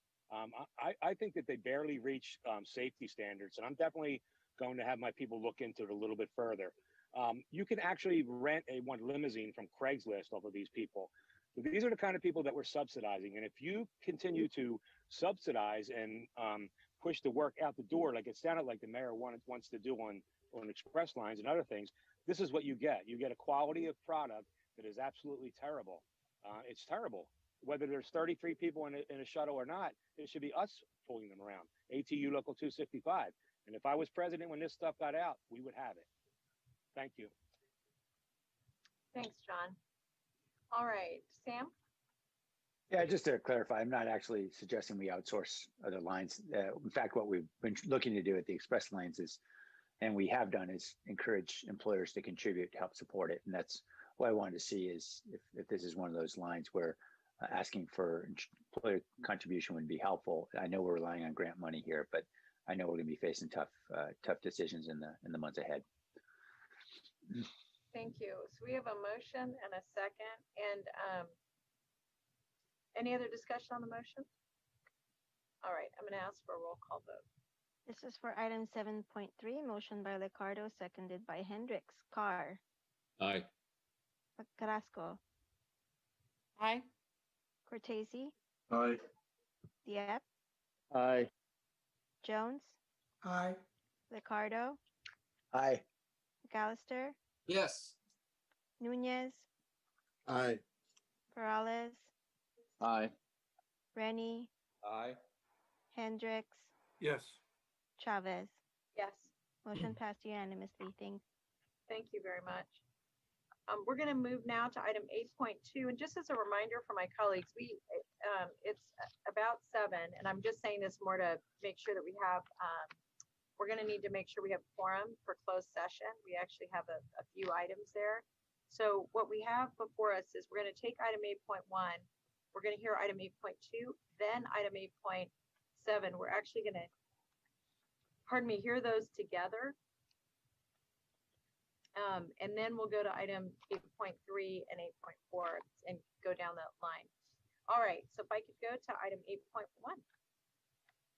Yes, Madam Chair, board members, just to update you of what happened the last month, I have some news to share with you that, as you know, and I told you before, we've been working with FTA and the project management contractor for FTA. We were advancing our design. Yes, thank you. We were advancing our design and contract documents. we reach agreement with our cities, the master agreement with the city of San Jose, Santa Clara, Caltrans, and JPB. And I want to, on your behalf, to thank the staff of these cities and these agencies who they work with us very closely to come to this point. And I'm pleased to tell you that FTA has approved us to submit our application. You may recall that by law now, from the moment we push the button, they have 120 days to approve our funding. And indeed, this is good news for VTA, is good news of what we all try to do here. The plan now is that maybe in the next few days, we have some more questions from FTA to respond to. And I wanted to talk with the cities. I talked with all of them yesterday and today to develop a schedule together, because still we have to have some below the level of a master agreement. We call them cooperative agreements, and there are different agreements, and the FTA is asking for a couple more things to be executed very quickly. For that, I'm optimistic next week sometime the GM is going to allow us to push the button and submit our application. Moving on to the next page, on page 3, as you may recall that on November 17, 18, and 19, we had the one-on-ones with the teams, which they proposed as part of the request for information to do the tunnel for us. We got 7 strong teams, some 35 prime contractors. We had 2 hours each session. We learned a lot by talking to them. And now we're using this time to update our documents and have a better contract as a whole. Tomorrow we I was on VTA and on my phone. Tomorrow we're receiving the responses to the systems contractors, from the systems contractors. So we're gonna continue after the holidays to get the stations. That's all I have for today. On the last page, you see on page 4, I maintain our framework schedule. You see 3 green marks, and we are progressing as we plan. Thank you. Any questions? Okay, thank you, Takis. I'm taking over for the chair for just a minute. Do any of my colleagues have any questions? If not, I have 1 speaker from the public. So if we can go ahead and go to that, staff. Thank you. Roland, you may begin speaking when you're ready. Well, thank you so much, Mr. Salters, for the superb segue. So what I would like to talk to you is what happened with the FTA back in October, when they discovered that out of the $322 million that you had for phase 2, you actually had $168.8 million that really belonged to phase 1. So what did you do? Well, you slightly reduced the phase 2 cost by $170 million. It's now only 6.74. And then where did the money go? It was very simple. You just transferred it directly to the phase 1 dumpster fire that nobody has got any kind of oversight on. Right now, the cost that you have never mentioned to anybody of phase 1 that's hidden, nobody knows about, is now up to $1.2 billion. Now, I don't know how much of Measure A is in there. It was $600 million of Measure A before. Thank you. That's all we have. Okay, thank you. Director Liccardo. I just wanted to say thank you and to Takis and Nuria, and congratulations. I think getting approval to submit the EPD application is a really important milestone. And it's great to see the progress of this. It's really tremendous. I know we've got some challenges with the numbers ahead, but this is important. Thank you. I'm sure the general manager is looking forward to the point when she can actually say she's done that particular piece. If there are no other comments from anyone on 8.1, I think that was an information only and we don't need to do anything. I'm going to move on to 8.2. This is to review the statement of expenses and revenue. Is this you, Raj? Thank you, Mr. Chair. It'll be Franklin Wong. He'll present that, and we both will be available to answer any questions after that. Okay. Thank you, Vice Chair Hendricks, and thank you, Raj. So good evening. This board item presents the first quarter of fiscal year 2021 statement of revenues and expenses for the period ended September 30th, 2020. The memorandum and attachments in the packet were originally prepared for the Administration and Finance Committee meeting on November 19th.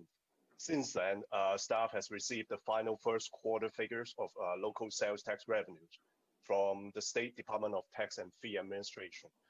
So the presentation shown right now in front on the screen includes these updated numbers.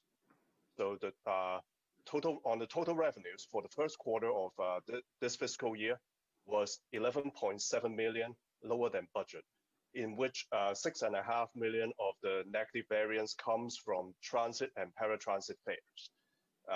You may recall that VTA did not collect fares in July, and the ongoing pandemic and shelter-in-place order leads to significantly lower ridership, and hence less fares.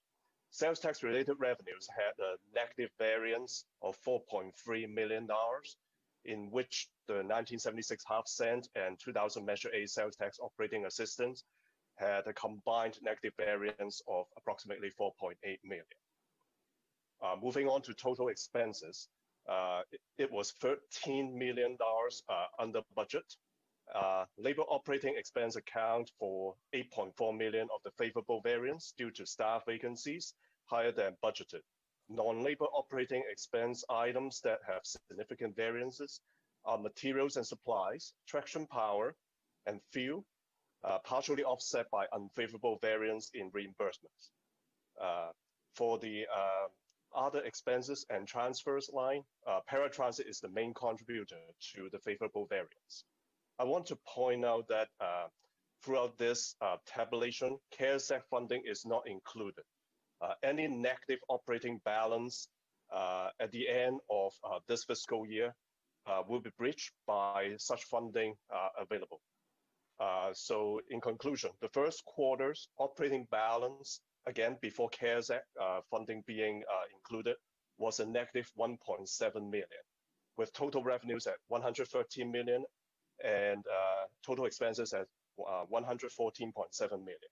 This concludes my brief presentation. I'm happy to answer any questions. Thank you. Okay, I think before we go to questions, I think this was where we were also going to take item 8.7 so we can do it all together. Is that correct? That is correct. Okay, so let's go ahead and do 8.7 and then we'll go to the public and then we'll go to my colleagues. Thank you, Vice Chair.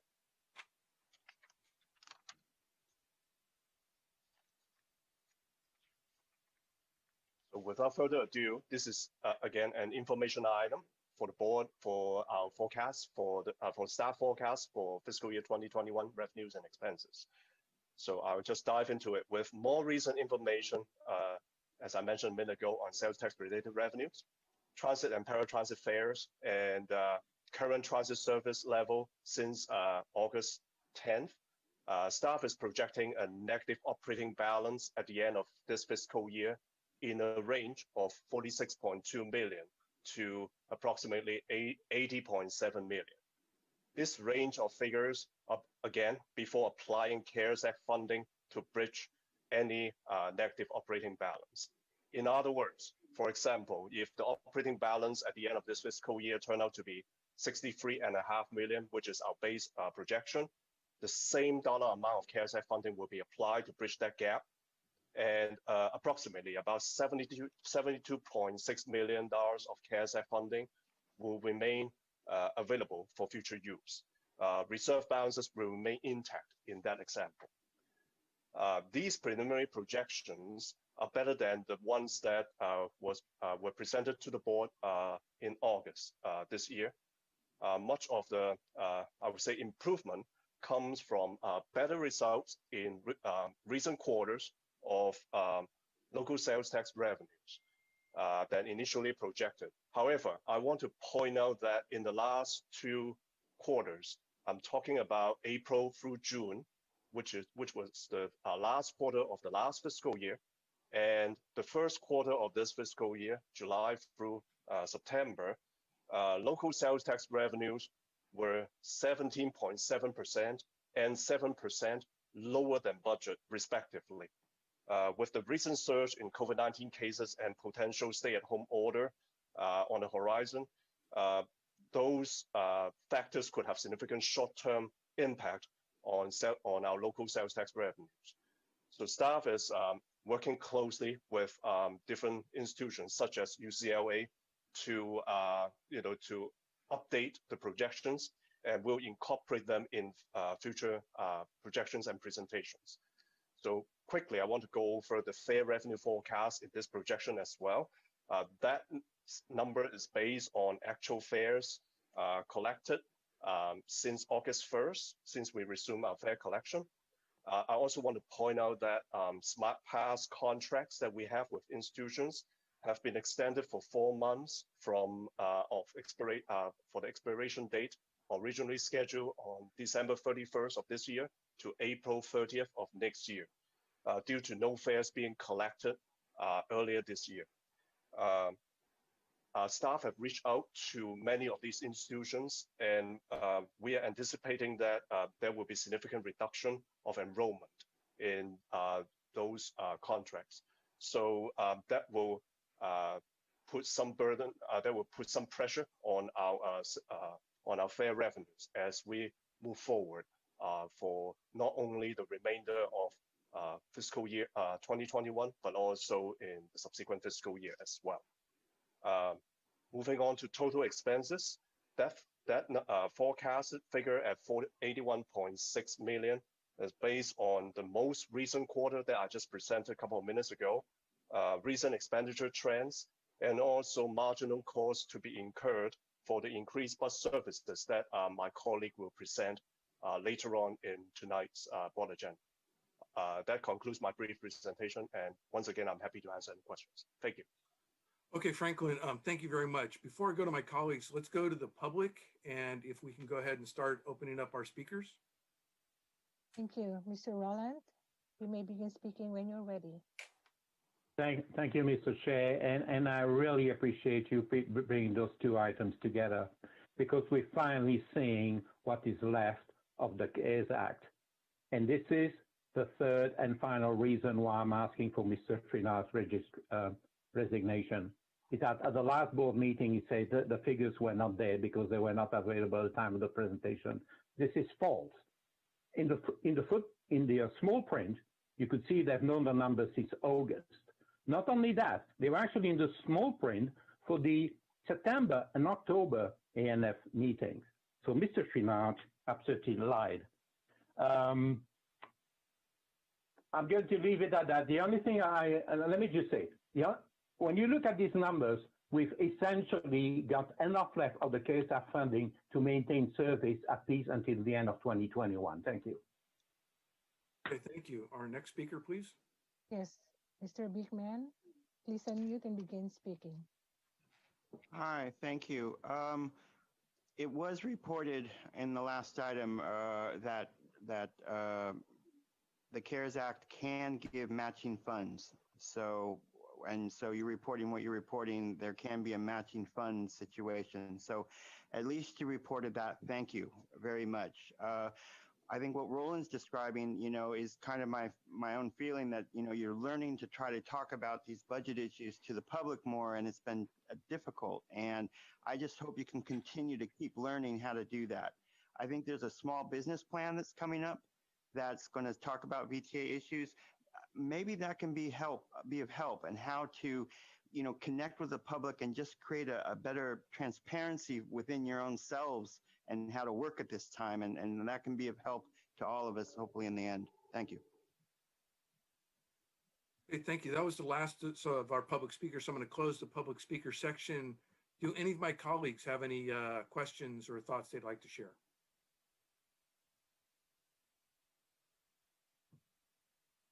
I'm going once, I'm going twice. If there are no comments or questions, I would like to remind my colleagues that 8.2 is an action item and needs a motion. Director Ricardo.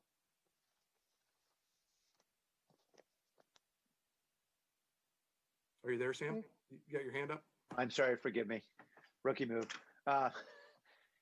I'll be happy to make the motion. I just wanted to say thank you to staff. The fact that we are not in much deeper hole is really testament to some very difficult belt tightening. I know that's been going on for several months. And I appreciate all the hard work of staff to get us to this point. So I so move. Second. And who was the second? Was that Larry? Yes. Okay, great. With that, could we go ahead and have a vote, please? This is for item 8.2, motion by Ricardo, seconded by Carr. Yes. Carrasco. Aye. Cortese. Aye. Dieppe. Aye. Jones. Aye. Ricardo. Aye. McAllister. Yes. Nunez. Yes. Morales. Aye. Rennie. Aye. Hendricks. Yes. Chavez. Yes. Thank you. Motion passed unanimously. Thank you. And I will just With that, echo. I'll give the baton back. Oh, thanks. And thanks, Glenn. I was going to say thank you to you and echo Sam's comments on the really pretty incredible staff work. I just want to confirm with the staff, we're now moving to item 8.4. That's correct. Yes, Madam Chair. I just wanted to make sure I had my book out of order. All right. So this item is to authorize the general manager to enter into an ENA with Bayview Development Group and Civil and Building North America for a term of 12 months for a 6-month extension for negotiations of the proposed terms and conditions of a lease option agreement for transit-oriented development on the Curtner, at the Curtner property. I'm going to turn this over to Ron Golem, and I see I have a couple of hands up, so let me go to those hands first. I'll go to Supervisor Cortese and then Mayor Ricardo. Yeah, thank you. I have to recuse myself on this item pursuant to Government Code Section 84308 relating to campaign contributions. Thank you. Thank you. Sam? Thank you. I'm recusing myself on the same grounds as Supervisor Cortese. Thank you. Director Dieppe? Yes, I would also like to recuse myself on the same basis. Thank you. All right. I will now turn to Ron Golem. And what we're going to do is I'm going to have the staff make a presentation. Then what I'm going to allow for is one person from any of the development folks who applied for this RFP to get 2 minutes to be able to speak, and then I'll go to public speakers for 1 minute each. Thank you. Great. Thank you, Madam Chair. Also joining me for this presentation will be Jocelyn Hazen, who is VTA's TOD project manager for the site. So this is an item that was originally, if we go back to the title slide, please. This was a item that was originally scheduled for the September meeting. It's now been carried to this meeting. In the meantime, there's been quite a bit of discussion. So to set the stage before I go into particulars, let me just cover several items for everyone's benefit. The first is we have had a chance to review with the Federal Transit Administration the RFP and the evaluation, and that's because the site has a federal interest, so we're obligated to follow FTA requirements. And they have reinforced for us that their expectation and their guidance to us is that when the board makes a selection, that selection needs to be based on maximizing the benefits to VTA based on what we asked for in the RFP. The item that's before the board tonight is an action item. So we are presenting the results of an RFP evaluation, and we're asking the board to select one of the teams for an ENA. I want to acknowledge that we received 3 very strong proposals. Any one of the proposals we received, we think could create a project that would bring credit to VTA and benefit the community. However, the necessity is to pick a project. I also want to highlight that what we are doing tonight is really the start of a process. So the purpose of an exclusive negotiations agreement is not to approve a project, it's to start a process that involves working with the community, working with the city, as well as VTA, to identify how to evolve and refine and really create the best possible project that both meets VTA's objectives, but can also be approved by the city of San Jose. So ultimately, whatever comes out of an ENA will come back to the VTA board for approval on the lease option agreement and the city of San Jose for planning approval. Now, there's been a lot of communication during the time since we put this on the agenda tonight. So in the packet, you will see a board memo with more detail. You will see the full evaluation panel report. You will also see a series of letters and other communications. I want to highlight a couple of those items. The first is a letter we received from the San Jose Office of Economic Development, where the city identified for us that per the general plan, that the staff recommendation for BDG and CBNA is most consistent with the city's general plan and is reflecting the city's desires and objectives for the site. You will see letters from each of the two leading development teams, the BDG, CBNA team, as well as Republic Urban and Charities, providing information on their backgrounds and approach and advantages. I do want to note that the other day we received a letter that from Republic Urban that revised its proposal. We believe that was after we had sent out the packet and they reviewed our material.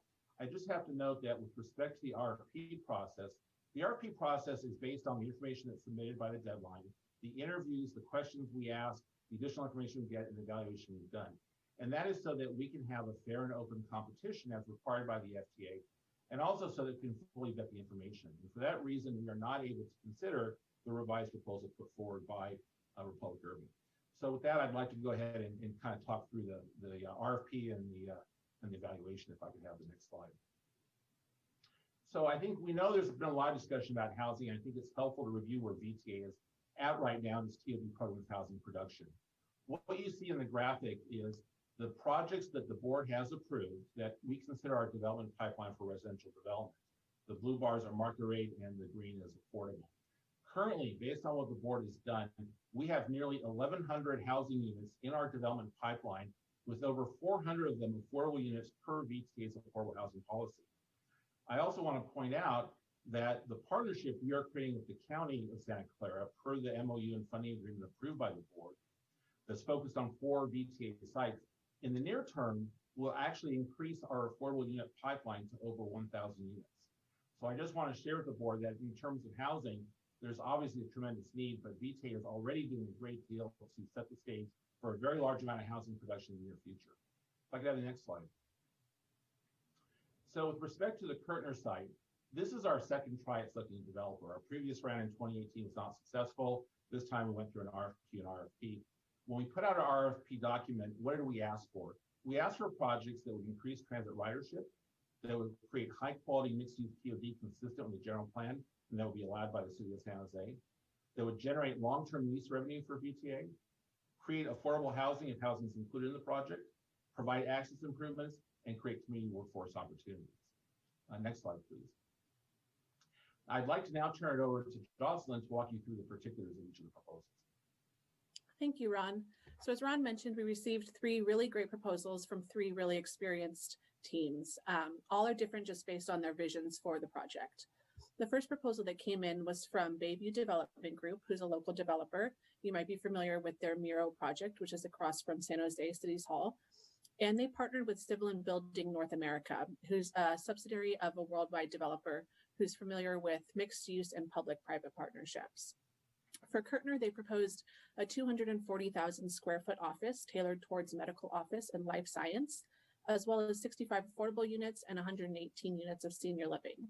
In addition, they also proposed retail and a daycare center. The second proposal came in from Republic Urban, who's another local developer that we're all familiar with as we're working with them on our Tamian and Blossom Hill Station TOD projects. And they partnered with Charities Housing, who's a well-known, well-respected affordable housing developer in the area. They proposed a mixed income project of 244 market rate units and 61 affordable units, as well as retail and a daycare center. The final proposal came in from Bay West, who's another local developer that's currently working on the Bascom Station project, which is another signature review project in the city of San Jose. And they partnered with Catalyst Housing Group, who's a developer investor that partners with the newly established CalCHA, or California Community Housing Agency, who's focused on preserving missing middle affordable housing income in California. For Curtner, they proposed 400 deed restricted affordable units, up to 120% AMI, which I think it's important to note that our current affordable housing policy only credits units up to 60% AMI. And they also proposed retail. Next slide, please. The Bayview proposal was very detailed and had strong urban design. The proposed concept included a pedestrian paseo, which would connect a new bus terminal on Curtner Avenue into the light rail station, as well as significant stationary enhancements, as you can see in the photos, such as a protected intersection at Curtner Avenue, widened sidewalks, and upgraded bike lanes.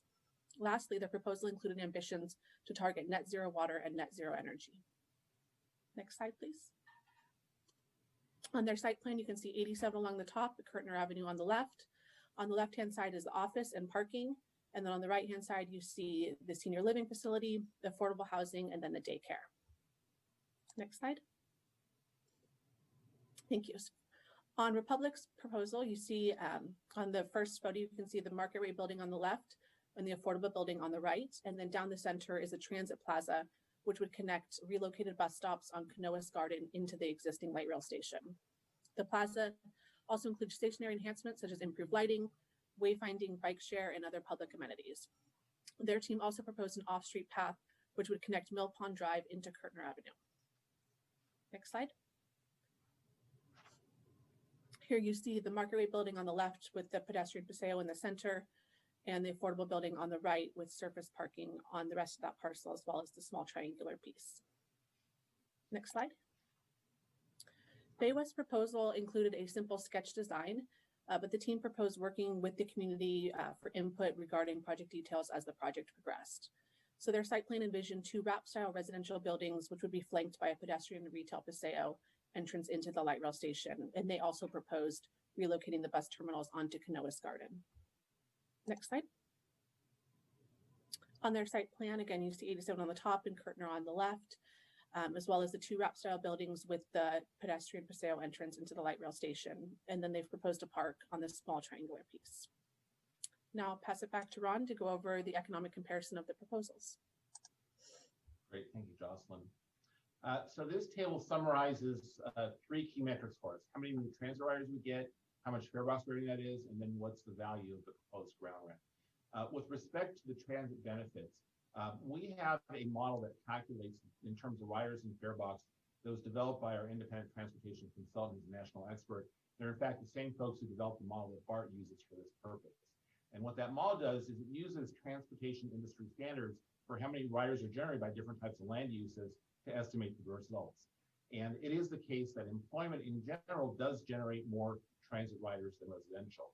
And so given the mix of uses, both the commercial and the, as well as the senior living and affordable housing, the BDG CBNA project, as you can see, generates more than double the number of transit riders than either of the other 2 proposals. Similarly, it generates more than double the amount of new fare box revenue VTA. I think the final piece of this is that because the BDG CBNA project has uses that have a higher value, it also supports higher payments to VTA. We look at net present value, which is the total proposed revenues over the life of a proposed ground lease.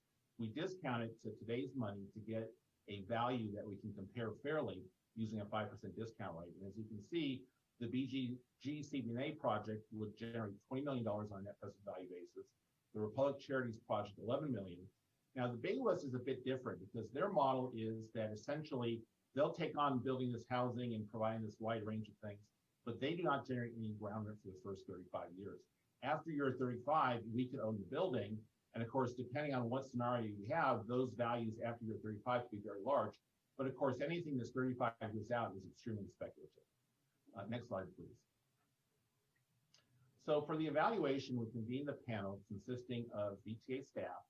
We also had a member of the community that's recommended to us by the local council office. And that panel's mandate was to basically review the proposals, conduct the interviews, and develop a consensus recommendation based on our criteria of looking at the quality of the development proposals, the offer in terms of VTA, the team's experience, and their financial capacity and strength. Next slide. That then led to the evaluation panel recommendation and the staff recommendation that was revised in A&F, and that is to enter into a 12-month exclusive negotiations agreement with Bayview Development and CBNA. Now, because we feel we have 2 other strong proposals, we are also recommending that the board authorize that if we are not successful in our negotiations with BDG and CBNA, the general manager could then enter into an E&A with Republic Charities on a 12-month basis, and after that, if necessary, with Bay West and Catalyst.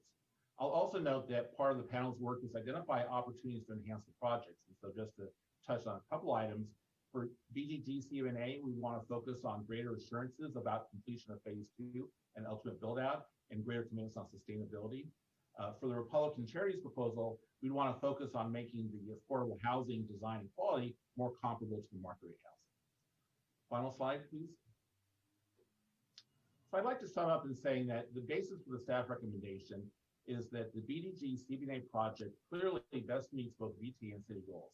It generates the greatest number of new transit riders, the largest amount of fare box revenues, and the largest ground lease payment for VTA. Based on our independent architectural evaluation, it has the highest quality design, and it does the best job of integrating the transit station into the development. It provides the best match with San Jose's general plan and best advances the city's job goals. And then finally, I will note that based on the material submitted for the RFP, the BDG CBNA project actually has 4 more affordable housing units than the Republic Charity's proposal. And with that, I would be happy to answer any questions.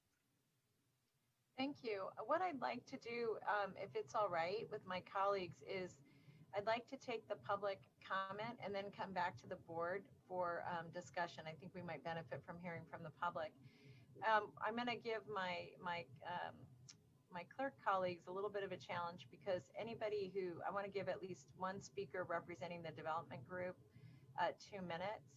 So what I'll do is I'll call on, I'll ask the staff to call on each public speaker and ask them to identify themselves and ask if that will be the person doing 2 minutes, unless it's a member of the public. And mostly just, I feel like folks worked really hard on these, and I want to make sure we respect that and make sure they get their moment, and then we can ask the staff and or them questions.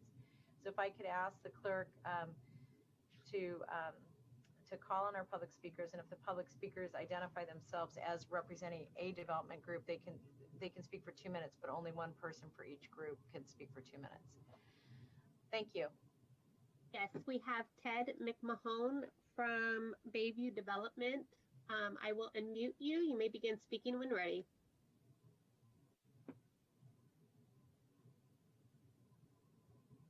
Good evening, board members and Madam Chair. This is Ted from Bayview, one half of the co-development team, along with CBNA. I'd like to start with expressing our appreciation for being part of this process. Over the last year or so, we've worked hard to understand VTA's goals and priorities and deliver what we feel is the most viable project for the Curtner station site that meets those goals. We understand it is still early in the process. Bayview and CBNA remain committed to being good development partners for VTA as we go forward in this process. To us, that means being good listeners, listening to staff and their goals, listening to the community, and listening to other stakeholders. We look forward to working closely with staff through the negotiation phase so we can achieve our mutual goals and move into the delivery phase of this project. I hope you will support staff's recommendation, and I guess I need less than 2 minutes. Thank you. Thank you. Next will be Linda Mandolini from Bayview Development. You may begin speaking when ready. Thank you very much. May I ask, is that a different group than the one that just spoke? No, that's the same, so she will get 1 minute. Thank you. Thank you, Madam Chair. This is Linda Mandolini with Eden Housing. We're part of the Madam Bayview. Chair, if you just give us some time to reset. Okay, please begin. Sorry, Sorry, Linda. Sorry, go ahead. Oh, Linda. that's Start okay, again. Cindy. I appreciate it. I'm pretty good at 1 minute, so I'll try to keep to 1 minute. I just want to say thank you for the opportunity to speak tonight. We're excited to be part of this group.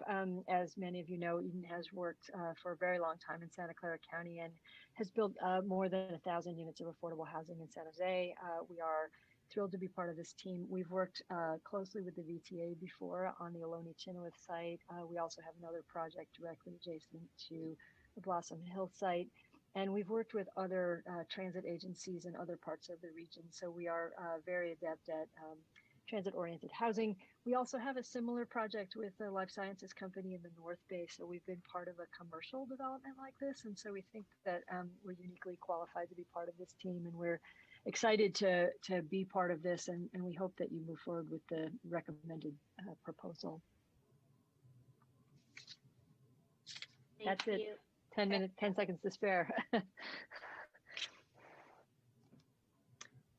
Next speaker will be Michael Van Every, and he is with Republic Urban. I will wait for the timer to set to 2 minutes. Michael, you may begin speaking when ready. Good Good evening, Madam Chair and members of the VTA Board of Directors. Michael Van Avery with Republic Urban Properties on behalf of Republic and Charities Housing. We're the housing proposal in this project. And while we appreciate the excellent analysis that staff has accomplished, we do disagree with the recommendation. First and foremost, we are still in the midst of a massive housing crisis. This housing crisis has expanded, and so light rail stations like the Curtner stations are perfect opportunities to provide large mixed income projects, which is our proposal. In fact, we also question a lot of the data in the post-pandemic world of that transit ridership and how that transit ridership will actually translate into trips. We do know that housing is a very viable commercial asset despite the pandemic, and we've demonstrated that in many different developments here throughout Santa Clara County. In these times of budget deficits and impending cuts of services, is it a good risk by VTA to gamble on a project that's outside of the downtown core, which also will compete with the downtown core, on a new large office structure with such a high risk and high reward opportunity? And we just do not believe that in the midst of a housing crisis that this is the time to take that risk. We have proven proposals that we've entered into ground leases with not just VTA, but also Bay Area Rapid Transit. We're currently under construction of a $500 million transit-oriented project at the BART station. And I will say one thing, the one component of that BART project that now is under construction of concern is the commercial component. I urge you to reconsider the staff position and support the Republic Urban Charities Housing Project for mixed income residential housing. Thank you. Thank you. Let's wait until we reset the timer to 1 minute. Mr. Rowland, you may begin speaking when you're ready. Thank you. And I'm sure this is going to take you by complete surprise, but I agree 110% with the staff recommendation. And let me tell you why. First of all, affordable housing is absolutely appropriate for the area, and will definitely generate the highest ridership because people who use, normal housing, market rate housing, are never going to get caught dead, on the light rail. You got to be real. But the thing I want to close off here is what you got to think about the impacts of what you're doing. When the Caltrain lot disappeared at Tamian, we were told to go and park our cars at Curtner and take the light rail. Well, I knew some of these people in the old days that basically used to get on the Visa shuttle. And when at night they were stuck at Tamian in freezing cold, I would drive them back to Curtner so they get back to their cars. And you really got to start thinking about this when you go around eliminating all the parking for Caltrain users. Thank you. Next speaker, Nancy Klein. Hi, Nancy. Go ahead, please. Thank you. Nancy Klein, Director of Economic Development. I just wanted to share a couple of data points. As you know, City of San Jose is tremendously committed to affordable housing and housing. And as a reminder, for example, in Dearborn, there's 12,000 units plus that will be coming on, several thousand more in the downtown, thousands more that will be around Berryessa BART station. And as you know, San Jose has a jobs deficit as well. So the jobs are incredibly important. And now where people don't have the opportunity to have as many jobs, entities like healthcare providers have been talking to the city about new facilities. A site was just picked for 150,000 square foot medical office building in Evergreen, the Evergreen Arcadia proposal, and there are multiple medical office users there. And just one additional point that the principal. Nancy, just stay with us because I think you'll probably get a couple questions. Thank you. Are there any more public speakers? No more, Madam Chair. Thank you. I'm going to go to the board and for comments and questions. And I do want to just ask staff to clarify one thing. The item before us is to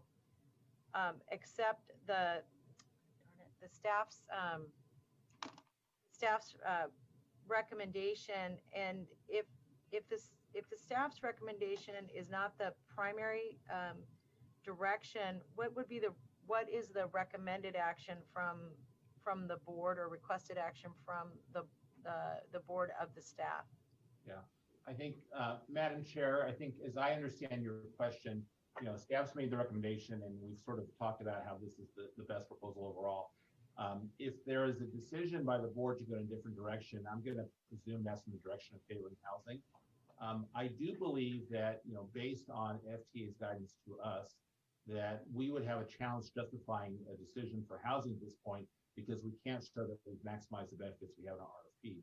So if we were to go in that direction, I believe the action would need to be by the board is to cancel this RFP and direct staff to issue a new RFP that favors housing, or for whatever objective the board might have.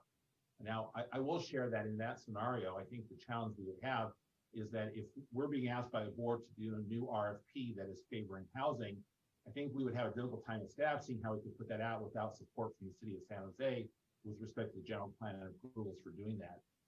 And in that case, I think, we'd have to have a discussion with the city about, are they willing to basically change their general plan for the site to favor housing? To be honest with you, we really have an issue with many of our TOD sites in San Jose that do not allow residential development. And so I think if we're going to have that discussion with San Jose, we ought to have a discussion about all of the sites in San Jose and opening them up for housing. So, but I think to answer your question, the appropriate action would be to cancel this RFP and direct staff to prepare a new one. Thank you. I'm going to call on my colleagues for comment and discussion. I'll start with Director Perales. Yeah, thank you very much, and appreciate the presentation, the work from staff, and the applications as well. I would agree with staff, and I think we had three very viable applications coming in, and specifically, I have experience with both the top two, and certainly with Ted McMahon and Bayview, with the development that they have right across from City Hall, that has been going very well, and as well as VTA has a history with public urban and partnerships on site in Tamian, also in my district as well within the city of San Jose. Where I think I differ with staff and Ron, I kind of have a challenge to what you just stated, that we'd have to go back out to an RFP. I personally don't believe that's the case, but I'm not the expert here. But I would like to see if there was a different pathway, and I'll describe some of my concerns. So number one, I think what I do like, but would like to see more of, was the number of affordable units. You have 65 in the Bayview and 61 in the Republic, but you certainly have a lot more, obviously, in the Bay West project. But I think there were other challenges there, and so in the top two, with either one of my interests would be that we boost up that affordable. I would agree with what Roland said, that the more affordable units we can get in a project like this, the better we're going to get an opportunity to get some of those residents to actually be transit users. I also would agree with what Roland said, that one of the things we have not been thinking of is sort of the actual parking that's on site in these locations, because we know that it's not just the individuals that live or work on our development site that we're taking over for development that are going to utilize these transit stations. And if we don't have adequate parking for those that may be coming from off-site, then we're putting that particular stop at a disadvantage. Where I have some issues with the Bayview project is in regards to the senior living. I have nothing against senior living. I may be there one day myself, but where I have an issue with that is obviously this type of location that is not going to generate a high number of riders.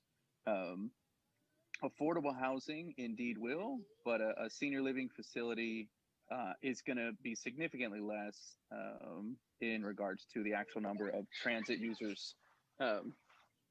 Sorry, my son just ran in on me. Hey, bud. Give me a sec. Vicky. Sorry. You made a run for it, huh?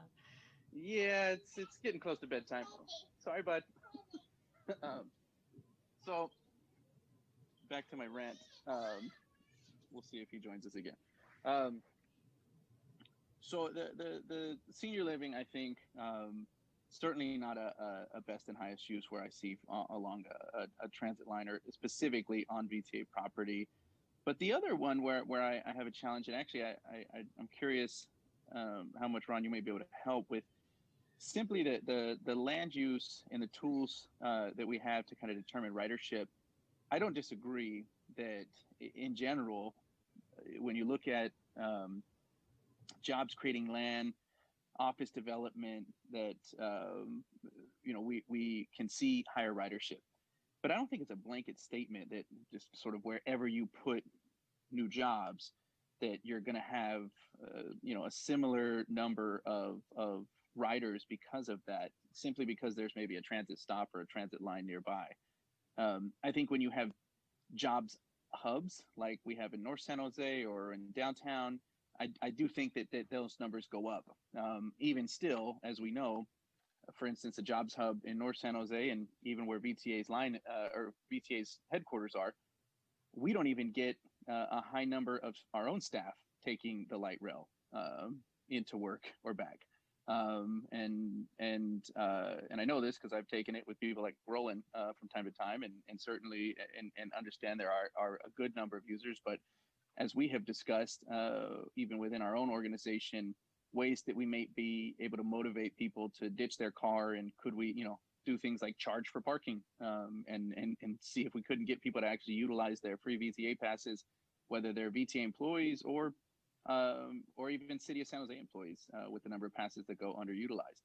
So I don't think just the land use in itself is an indication, and I get that we're using a tool that is maybe accepted, but I think that drilling down a little deeper, I'm not as confident in the projected annual ridership numbers in what a particular tool may tell us.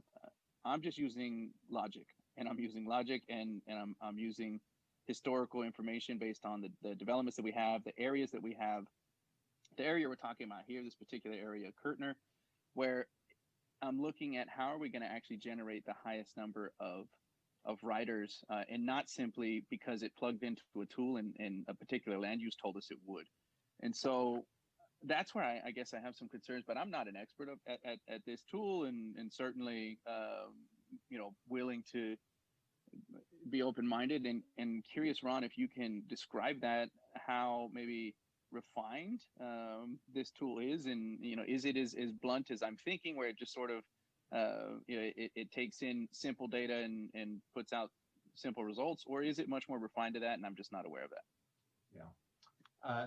So thank you. I think you touched on kind of several topics. Let me see if I can answer in turn. I think the first item about the number of affordable units, of course, part of this process is that when the board makes a decision, the board gives its direction, as the board has done on other projects that it's approved. The board has asked us that they would desire to see changes or differences, and we seek that feedback from the board because that gives us guidance about how to go about. So I think clearly one of the things we could look at is increasing the number of affordable units if the board does accept the staff recommendation.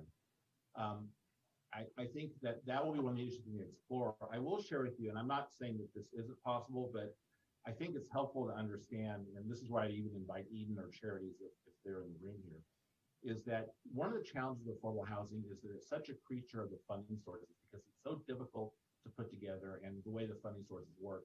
And at least in our perspective, when we've been working with our consultants, what we've been hearing recently is because of how the state is dealing with funding applications and so on, back in the day, you would see, especially larger affordable housing developers going out and doing projects. You had 150 units in a single development.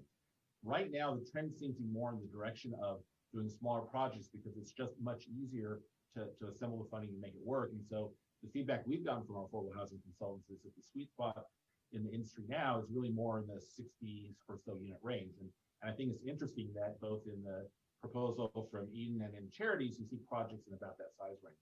So I don't want to say that we can't get more affordable units. If that's the direction, we're happy to go out and try to do it. But we have to work through these issues and really understand what's possible. I think then, going back to the question about office and kind of the tools. So I'll say about office. So I think that the whole trend over the past decade has been that companies go where their workers want to go, and the workers want to take transit. And if you actually look at, for example, the Caltrain line and see all the office centers that have sprouted up at a number of the Caltrain stations, you can see how that dynamic's played out. And there's been a similar thing happening with BART. And so I think that even in a single site like this, when a company is looking at site selection, yes, I do think transit's benefit. Now, with respect to the tool, so the tool is using data from the Institute of Transportation Engineers. They're the folks that are the industry's place that collects the data and publishes it. The challenge is that, of course, when you collect data, data is always looking at how things have been now. And so data is not very good about predicting how things will evolve in the future. And so I think, and that's inherently a limitation on modeling, is that, models are not great at understanding shifts or how demand might change. Models are very good at saying, this is how the world's worked. And if we take how the world's been working to this point and apply some solid numbers, these are numbers you'll get. And so with respect to that, I think we're fairly confident in the answers. I mean, I think that, this is from a whole database of projects across the country. And so I wouldn't say that there might not be some variation in this particular example, but I think it is a robust model. And I think that's why we have confidence in it. That's why BART has confidence in their model, as do other agencies that use this. But I'll be the first to acknowledge that models always have limitations. And then I think finally on the senior living piece, that really raises a lot of interesting dimensions. And this is what's both interesting and challenging about TOD. So I think your point is well taken about kind of seniors, and they're not necessarily the most active potentially. Of course, seniors also have people that come to them, and we would hope there'd be some transit riders there.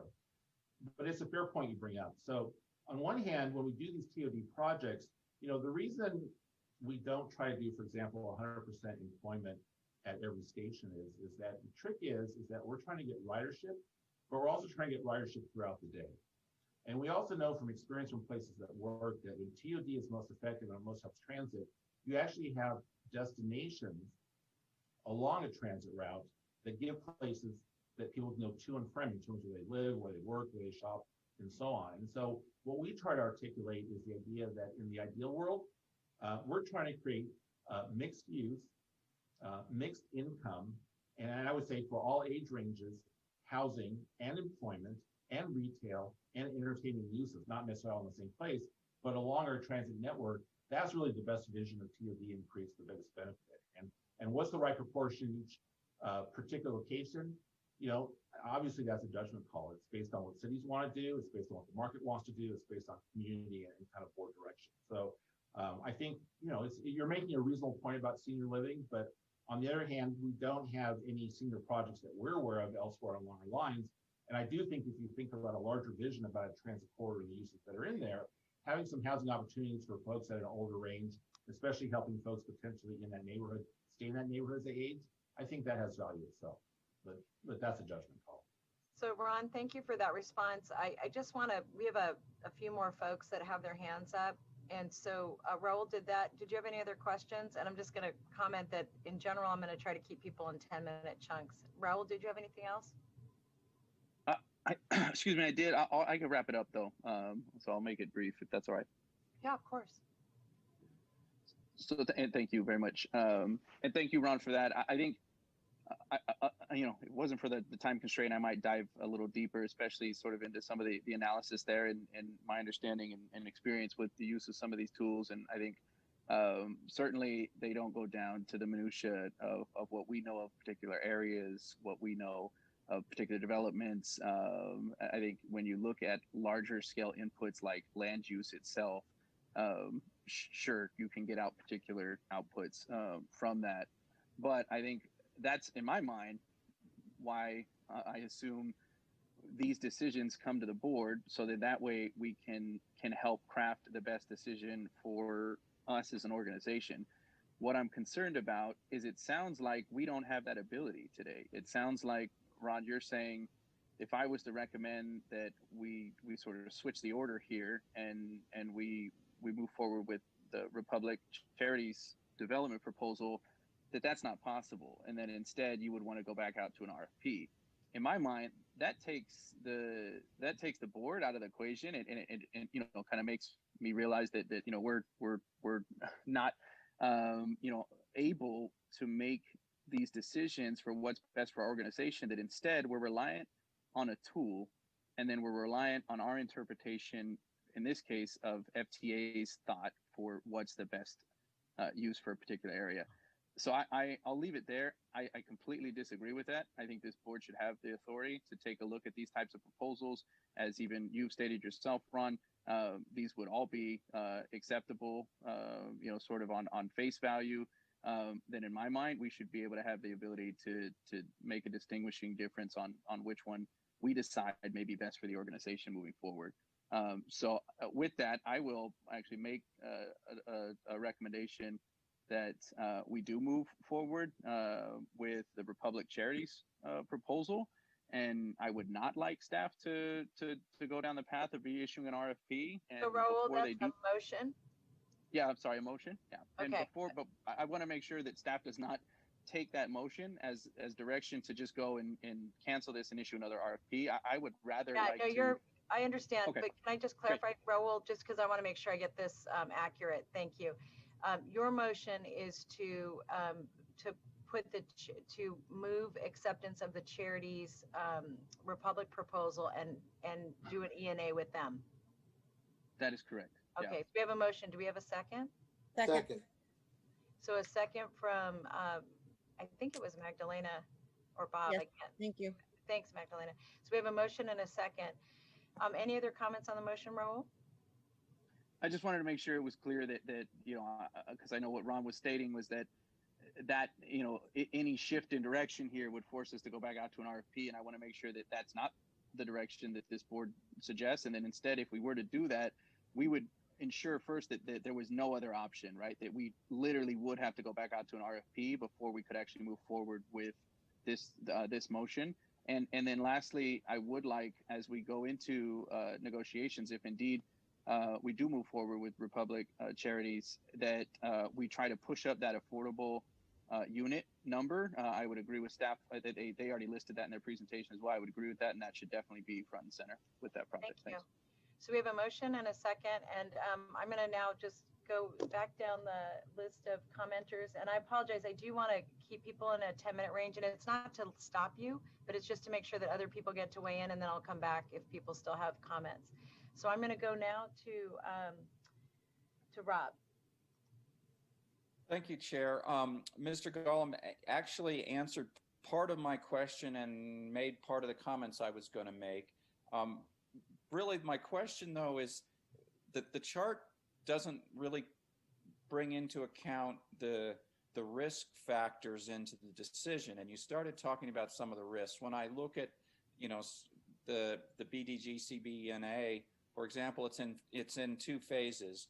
Could we end up with phase one and then not end up getting phase two or any of the housing because they're not funded? Is Eden already have funding for it? How assured is the funding? The same thing for Bay West affordable units. How assured are we that they can get the funding and move these forward? And you started talking about that, but are there other? Can you talk a little more about the risk factors on these? Sure. I think so. Just to be clear, I think at the stage we're at and with the level of proposals we have and the amount of work that any of the teams have been able to do during the RFP process, we cannot have any assurance about the ultimate outcome for any of these proposals. So the purpose of the negotiations is to really figure out during the negotiations, obviously the teams are refining their proposals, looking at their plans and funding. We're trying to get better commitments. So for example, as I noted with BGG and CBNA, we identified during the evaluation that one of the things we'd want to negotiate would be stronger assurances that we would get billed out in all phase two. And that would become a negotiation item. And if we as staff got to a point of negotiation that we felt that we were satisfied with that, we would bring that to the board. If the board agreed to do it, if we as staff felt that we did not have satisfactory assurances, we would decide that we had not met our objectives, and that would be the end of the negotiations. I would say by comparison, and we've had this question come up in other projects where we are doing all residential with market rate and affordable housing, you know, we've had the challenge because we've been doing these on separate leaseholds. How do we make sure that we don't have a situation where the market rate leasehold gets built and the affordable housing leasehold never happens. And that's been a negotiation point also. How do we negotiate conditions and agreements so that we can be assured that both pieces happen? And we've been able to do that in the projects we've done. So I think my point would be is that you're raising an excellent question, but at this point, we should not be thinking we have any assurances. That's really a matter for the negotiations to see if we can get to a point where we feel comfortable with what we have and confidence that it will happen, and then decide either we have gotten there and the board agrees, or we have not gotten there and we need to look at something else. And the reason I kind of asked that is, you know, if you don't look at risk somewhat, and I think you have been looking at risk, if you don't look at risk somewhat, you could pick one that really has a good chance of failing, but it sounds great to us and we waste a bunch of time and we don't go anywhere. And that's why I'm thinking about the risks also. You know, for example, office in today's environment, it could be difficult for them to get funding to do office.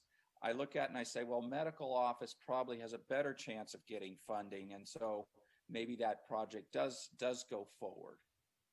Yeah, I would say as a practical matter, you know, if you're looking at today, and if we're starting a negotiation and then with approvals and kind of getting financing and planning, you're not breaking ground for at least 2 or 3 years. And we all expect that the market will be in a very different place. Today's reality is there's only a very small number of projects that you can get financing at for all. I mean, in the current situation we're in, it's difficult with capital markets. It's difficult in terms of feasibility of projects. So in a sense, part of this is you have to look at kind of where things are going to be. But again, I have to emphasize that, you know, we are talking about real estate development.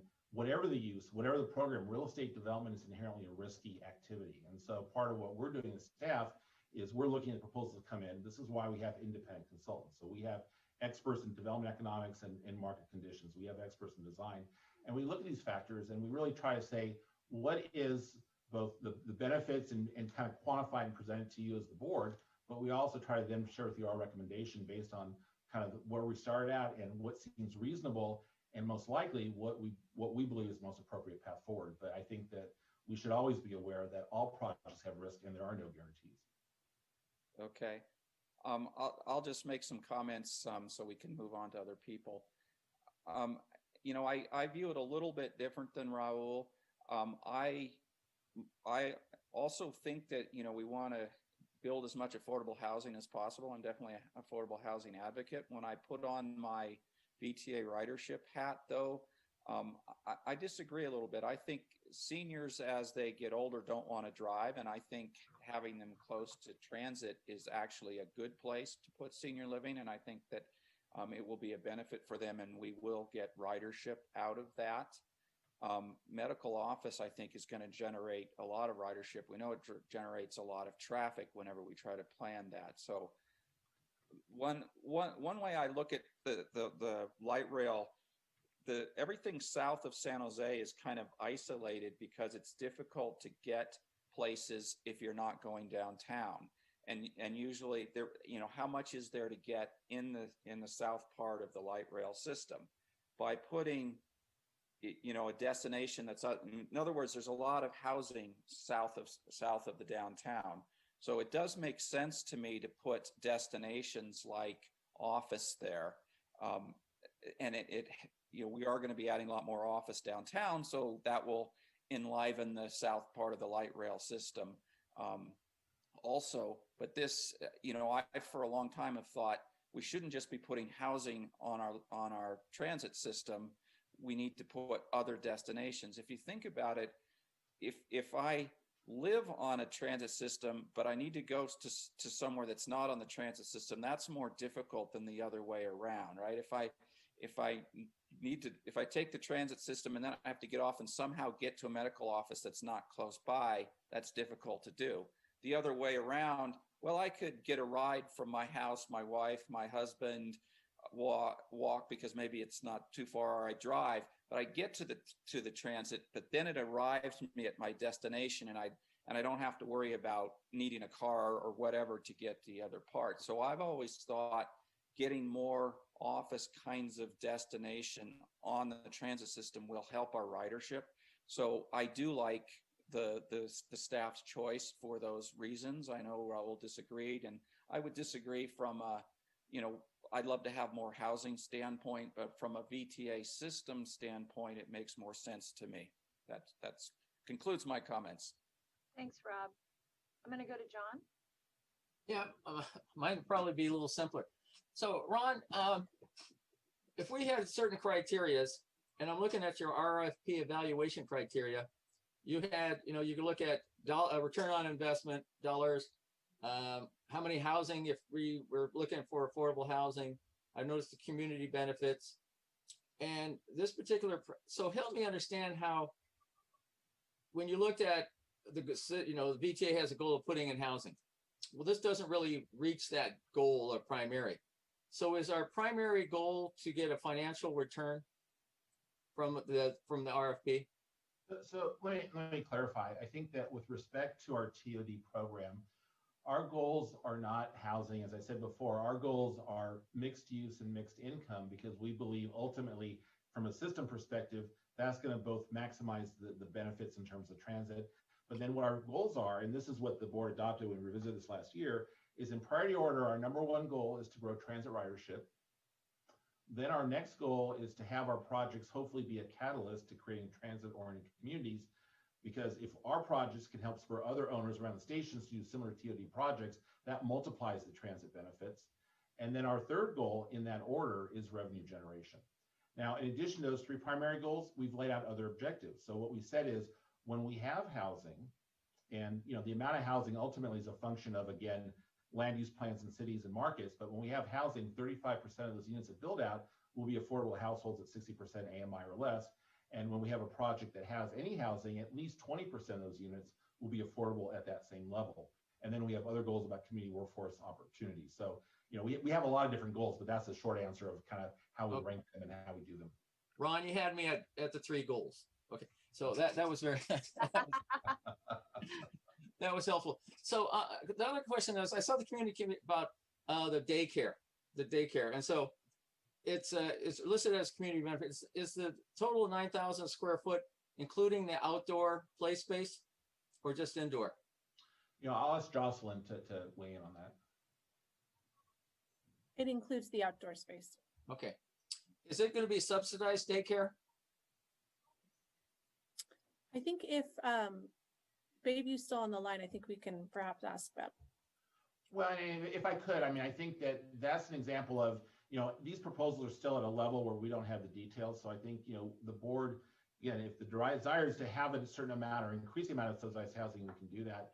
But I will also say that, daycare is very important and desirable, but it's also very challenging. And so I think we can do daycare and we can work with the developer. Ultimately, when you're trying to subsidize daycare, bringing in other funders into the mix is also part of how you make that happen. So it is something you have to look at, how you can put the pieces together and what you can do. Well, yeah, the reason I bring that up is Mountain View is doing a project, and I also own a daycare, and so I know the challenges, especially if it's subsidized. It's a tricky road to say, well, if you need to reserve so many things. So I just wanted to highlight it, put a spotlight on it. So when you go start negotiating on that, if it is a subsidy, if it's subsidized and so forth, it's important to know. So those are my questions. Thank you. Thanks, John. Larry? Thanks, Cindy. Hey, we did review this in administration and finance, but it was back in August, so my memory's a little foggy on it, and I understand it was on our agenda and delayed once. Ron, I do want to follow and very briefly on the risk that Rob asked about, that we would be taking in a partnership that is so much commercially based. Sure. I think, well, I guess when we say the risk, if you could help me, is this a risk in terms of just the likelihood of one kind of use versus another, or? Well, I guess it's in it being built, in it being rented, in it becoming an actual revenue source for our partner, rather than, a potential bankruptcy case for our partner. Well, I think so. How do we protect ourselves in that case? Yeah. So let me talk about the life cycle of a project. So, we're at a point now where we have essentially, these are in a way, more concepts. They're not fully fleshed out. And so whichever one we go with, the negotiation task is to, on the developer side, to flesh out how we work in the numbers, to negotiate terms and conditions, lease option agreement. And ultimately, if we feel that we've got a project that's going to work and be successful and give us revenue and ridership and the benefits we want, that's where we come back to the board and ask them to approve it. Now, the way we do this is the lease option agreement is set up so that the lease option agreement becomes a contract when the board approves it. So based on what we've negotiated, if the developer sets the subsequent conditions, and those include things like final planning approvals, getting permit approvals, getting financing approved, then we have an obligation to enter in a ground lease and proceed with the project. So I think that, I'm jumping up to the next step in the process, but the reason I'm explaining that is that once we get into that contractual situation, we still control conditions to ensure that the developer is going to be able to perform.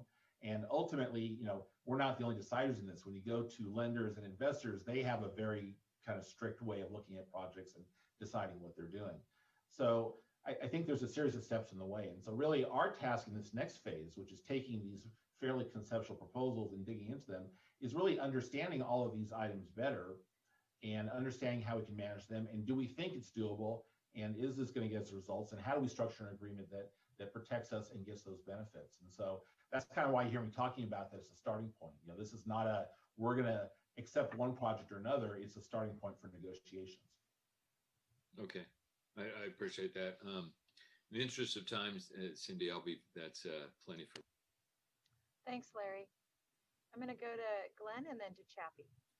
Yeah, thanks. So Ron, the director of Peralez mentioned this tool. Was the same tool used for the Republic Charities project to get their ridership numbers? Obviously, it would just have a different set of parameters that go into it.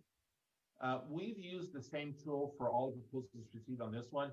We've also used the same tool for all the other TOD projects we've done to this point when we reported to the board on what our expectations are for ridership and fare box. Yeah, so I would be concerned about making a decision that we're changing what our direction is. The fact that we don't like this tool, then if we do that, I'd want to know what is the new tool we're going to start using that we now trust if we're not trusting this tool. Question, is the zoning or the general plan from San Jose correct for the Republic Charities project, or would something need to be done before they could get entitlements? So the city described this in the letter that's in the packet, but essentially is the city of San Jose's signature project process. And the way I would describe it is that what the city has done, because they're very focused on job creation, is they've said that if you're in a location like Curtner, where the general plan designation does not allow residential, if you're providing a greater proportion than your fair share of jobs within that planning area, and the city has a model and they give you an answer as to what is that greater than fair share number. If you as a developer provide that amount of commercial space that corresponds to the jobs, then they'll allow you to do residential. And so it's a tool the city has created to allow residential to happen in these areas where the general plan doesn't allow it. The city, we have used that at other TOD sites. And in some ways, it's kind of a little bit of a backdoor approach, if you will, to doing this.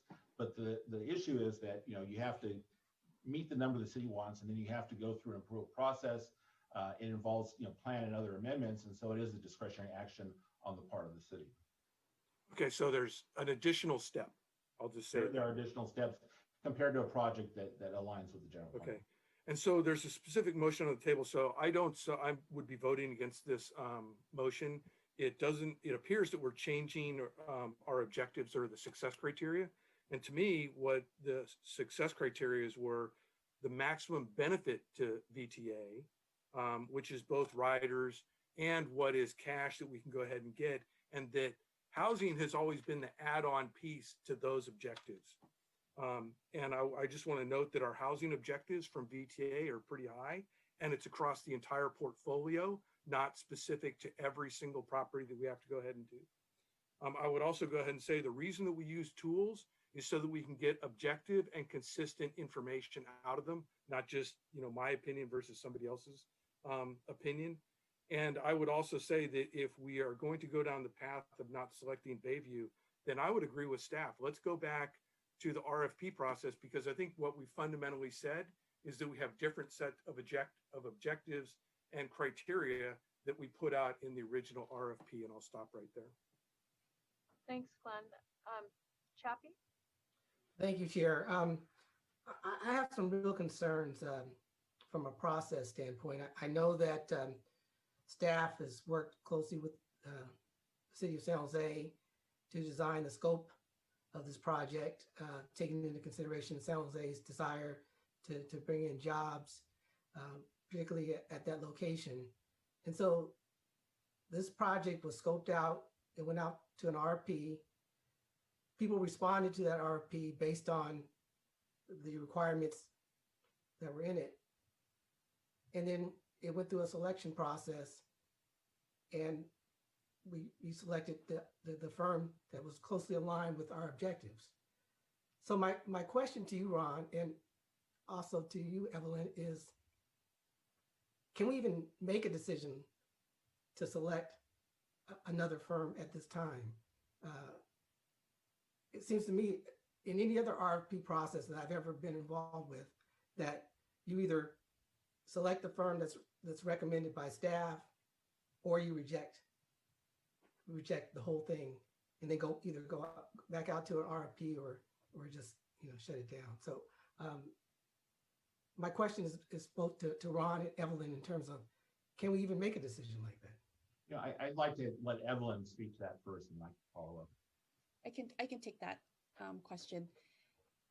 As a general matter, Member Jones, you are absolutely correct that there is a procurement process that we use, and it is to maintain a consistency in the way we procure services and goods here at VTA. This particular RFP, it actually has two different components, right? There's an FTA layer on that. So there's a federal interest component that we need to consider. So that's one. However, the board has the discretion. So as a selection committee, the selection committee will say, this is what we did, this is what we looked at, this was how we ranked things, right? All the requirements that we looked at, the factors that we looked at, it's presented to the board. The board is not in the role of rubber stamping whatever it is that the selection committee makes. It has the discretion to ask the questions, to weigh, because this isn't a bid, right? This isn't a construction bid. It is more analogous to a best value procurement. And so, but I do agree with you. What we do want is consistency. So when the board does do that, it throws off the process and the consistency, but it is in the board's discretion to do that. And I believe our the alternative section in our board memo indicated that the board could go with one or reject the recommended developer and go with any of the other two. So that's my answer. I hope that answers your question. Yes, it does. Ron, I don't know if there's anything else that you want to add to that. Yeah, I think Evelyn said it very nicely. I think that to me, we should acknowledge that all of the teams that responded, it's a significant dedication of effort and time on their part to submit, and it's a choice to submit to RFP versus do other things. And so I think from a staff perspective, we just think it's important that our process is seen as being fair and open and consistent, so that it invites confidence on the part of other people to join the process in the future. Thank you. I'm gonna weigh in now, and then Director Perales, I'll go to you. I had one question, and that is that when I remember hearing this at committee, and could you remind me what the initial rankings were of the proposals? So when we first brought the evaluation panel, I think, and I'll speak on behalf of the evaluation panel, the concept from the Bay West and Catalyst project, the idea of VTA ownership potentially down the road, really kind of grabbed the panel. And so that came in. At A&F, we had a committee, and we recognized that that was a fairly speculative situation, because what it didn't do was generate ground lease revenue for 35 years. And while you can model tremendous benefits from year 35 into whatever future time period, it's so far out that I think the committee really kind of suggested that perspective of the panel, while they understood it, wasn't consistent with the RFP. And so that's where the committee changed the order. So it was always BDG, CBNA first. After the committee, then Republic, Urban, and Charities became number 2, with then Bay West and Catalyst in number 3 position. Thank you. So I just will share a little bit of background with my colleagues. This item was supposed to come to the board, I think last month or the month before. The reason that I didn't bring it forward, I asked staff to defer it, was because it was my understanding that the council member that represents the district in San Jose hadn't seen it. And one of the things I will just say to all of you, whether you're in San Jose or any other city in the county, I always want to make sure we've talked to the key decision makers in each of those communities before we bring anything forward, before our staff brings anything forward. So that was my request. And I was very concerned at the time because after speaking to one of the developers, I was concerned that we weren't following the city of San Jose's process, which they both had an opportunity to present to the council member, and then the city had an opportunity to give their thoughts to us in writing. I am not going to support the motion on the floor, and I have had a long history with Republic, and I think that they do fine work, and they've been partners with us, and will continue, I hope, to be partners with us in the future. But the reason is that I believe that one, that if there was a violation of the process, I personally would have a concern. Because that would have made the numbers different, I would have felt concerned about it, and that would have been one issue. The second is I do want to affirm with Raul and with my colleagues that I do really believe that the board, this is within our purview to make a decision different than the staff's. I think what the staff is telling us is that, yes, you have that option, but there's a federal interest in this property in terms of the way the property was purchased. And so we have a partner that we're also going to have to check in with, irrespective of which way we go. There's always a risk. I think it's a small risk, but there's a risk, and we should acknowledge that. And the board, irrespective of how you vote, I think that's just something that the staff's asking us to consider. And the last thing I just want to add is that I do think that we have lots of land that we want to let. And I think the integrity of the processes we put forward are very important to make sure that we get lots of people applying to build out along our alignments. I think that's really critical. And so if there's a concern that we didn't evaluate this properly, or if I had that concern, I would be voting no. But I think the staff did their part. I think they've shared with us what the risks are. I think the city of San Jose has been clear, and we did our homework in terms of reaching out to those partners. So I won't be supporting the motion on the floor.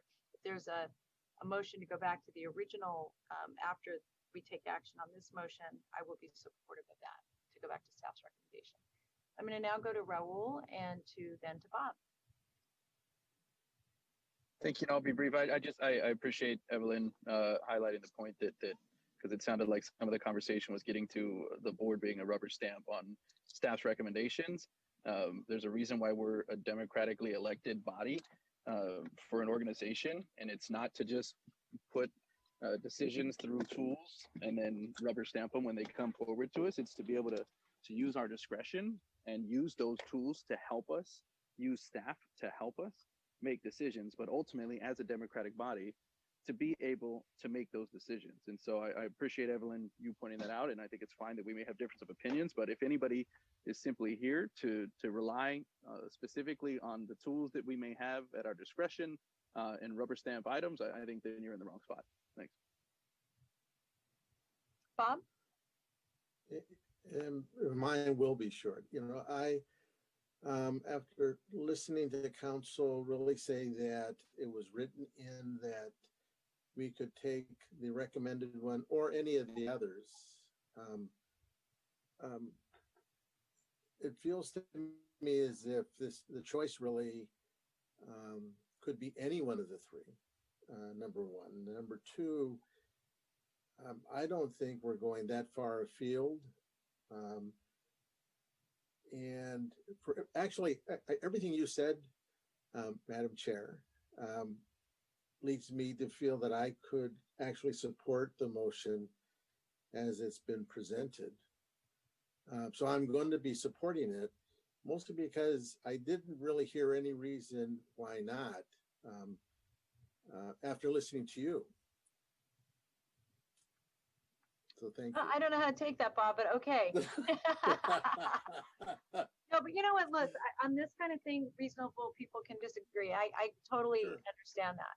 So I'm going to ask for a roll call vote on the motion on the floor. And the motion on the floor, just for to clarify it, is to authorize the general manager to enter into an exclusive negotiating agreement with Republic and Charities for a term of 12 months with a 6-month extensions for negotiation and proposed terms and conditions of the lease option for transit-oriented development for the transit-oriented development project at the Curtner property. And that's the official motion. And Raul, what I did is I just put in the developer that you preferred where we had the other developer. So to be consistent. So we have a motion and a second. I'm going to ask for a roll call vote. Motion, this is for item 8.4, motion by Perales and Carrasco for the motion that was mentioned by the chair. Carr. No. Carrasco. Aye.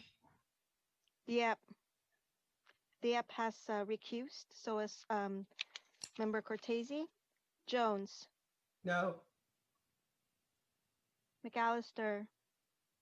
No. Nunez.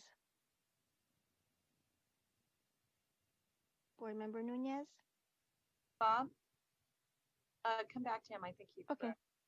Perales. Aye. Rennie. No. Hendricks. No. Chavez. No. I'll come back to Member Nunez. Yes. Motion failed. Thank you. Would anybody like to make another motion? Glenn? Yeah, I would move staff's recommendation to authorize the GM to enter an exclusive agreement with Bayview Development Group and Civil and Building North America for a term of 12 months and 6-month extension for negotiation of the proposed terms and conditions of a lease option agreement for the transit-oriented development at Curtner property. We have a motion. Do we have a second? Second. We have a second from Chappie. Seeing no comments on the motion. Oh, wait. Larry? Yeah, thanks, Madam Chair. For consistency with what we did in ANF, this is the motion that the committee moved forward. I'm guessing that because it's the staff recommendation, the order that we put the 3 proposals in at ANF is what the motion is. I want to also stress that at ANF, we did talk about more affordability. We did talk about making sure that there is adequate parking for transit riders. As I've said in a lot of these proposals, these still need to be attractive and accessible stations for riders, and not just for the people who live there, but for others that are coming to use that. And I want to make sure that those are captured in staff's notes. Thank you. And I'm going to ask if the maker of the motion will incorporate those specifically. Yes. Thank you. And the seconder? Is that okay, Chappie? Yes. Okay, Yes. thank you. Thank you. Yeah, thanks for catching that, Larry. Raul? Yeah, I similar to my comments from previously, I do not disagree that this project is also one that is worthwhile. I will be voting yes on this, but I do want to stress that we should be trying to elevate the number of affordable housing units. Thank you. Thank you. And I think that's reflective that's going to be in the motion, that's a direction we're giving staff. Okay. Glenn? Yeah, I just want to add that I think really what we're doing is staff should be taking all this into account as we look at future RFPs and let's be much clearer, and in what the objectives are that we're putting out in the RFP so that we get all this stuff started from square one. And I think, staff's got that all captured, but I just want to make sure that, to me, that's really the key learning out of this is how we want to go ahead and start future projects to incorporate these ideas. Thank you. All right. I see no other comments from my colleagues. I'm going to ask for a roll call vote. Carr. Yes. Carrasco. Aye. Cortese recuse. Dieppe recuse. Jones. Aye. Ricardo recused. McAllister. Yes. Nunez. Yes. Perales. Aye. Rennie. Aye. Hendricks. Yes. Chavez. Yes. Motion passed with 9 ayes and 3 recusals. Thank you. Thank you very much. And thank you, colleagues. That was a really important, thoughtful discussion. I appreciate all that you all weighed in. We're going to move now to item 8.5, which is to approve the Ninth Amendment to the employment contract between between BTA and our general manager, Nuri Fernandez. The amendment defers salary increases and exercises the option of a 2-year extension of her employment contract through December 15, 2023. The report is online and in the packet. And I want to see if there are any questions from my colleagues. I'll go to Sylvester if there are. I see no questions, and I'm going to request a motion. And I have no public speakers. This is Glenn. I move that we do the contract extension as stated in the staff report. Thank you. Do I have a second? Second. Second from Bob Carr. That's how I'm going to go there. But I think it might have been Bob that got that. All right. And are there any other discussions on the motion? Seeing none, I'm going to request a roll call vote. For item 5, motion by Hendricks, seconded by Nunez. Carr. Yes. Carrasco. Aye. Cortese. I'll come back to you. Dieppe. Aye. Jones. Aye. Ricardo. Aye. McAllister. Yes. Nunez. Aye. Perales. Aye. Rennie. Aye. Hendricks. Enthusiastic, yes. Chavez. Yes. I'll come back to Board Member Cortese. All right, I'll mark him as absent during this vote. Motion passed. Thank you. Thanks very much. I'm going to move to item 8.6. This is to approve the Second Amendment to the employment contract between VTA and our General Counsel, Evelyn Tran. The amendment provides for a 3% increase in salary, and the report is in your online packet. And if there are questions, I'll take them now. I see no questions. I have no public speakers. May I get a motion? Glenn? Yeah, this is Glenn. I move that we approve the 3% salary increases stated in the staff report. Thank you. May I have a second? Second. Second. We have a motion and a second. And is there any other discussion on that motion or what's in the packet? I will then go to a roll call vote. This is for item 8.6, motion by Hendricks, seconded by Jones. Carr. Yes. Carrasco. Aye. Cortese. I will come back to you. Dieppe. Aye. Jones. Aye. Ricardo. Aye. McAllister. Yes. Nunez. Aye. Perales. Aye.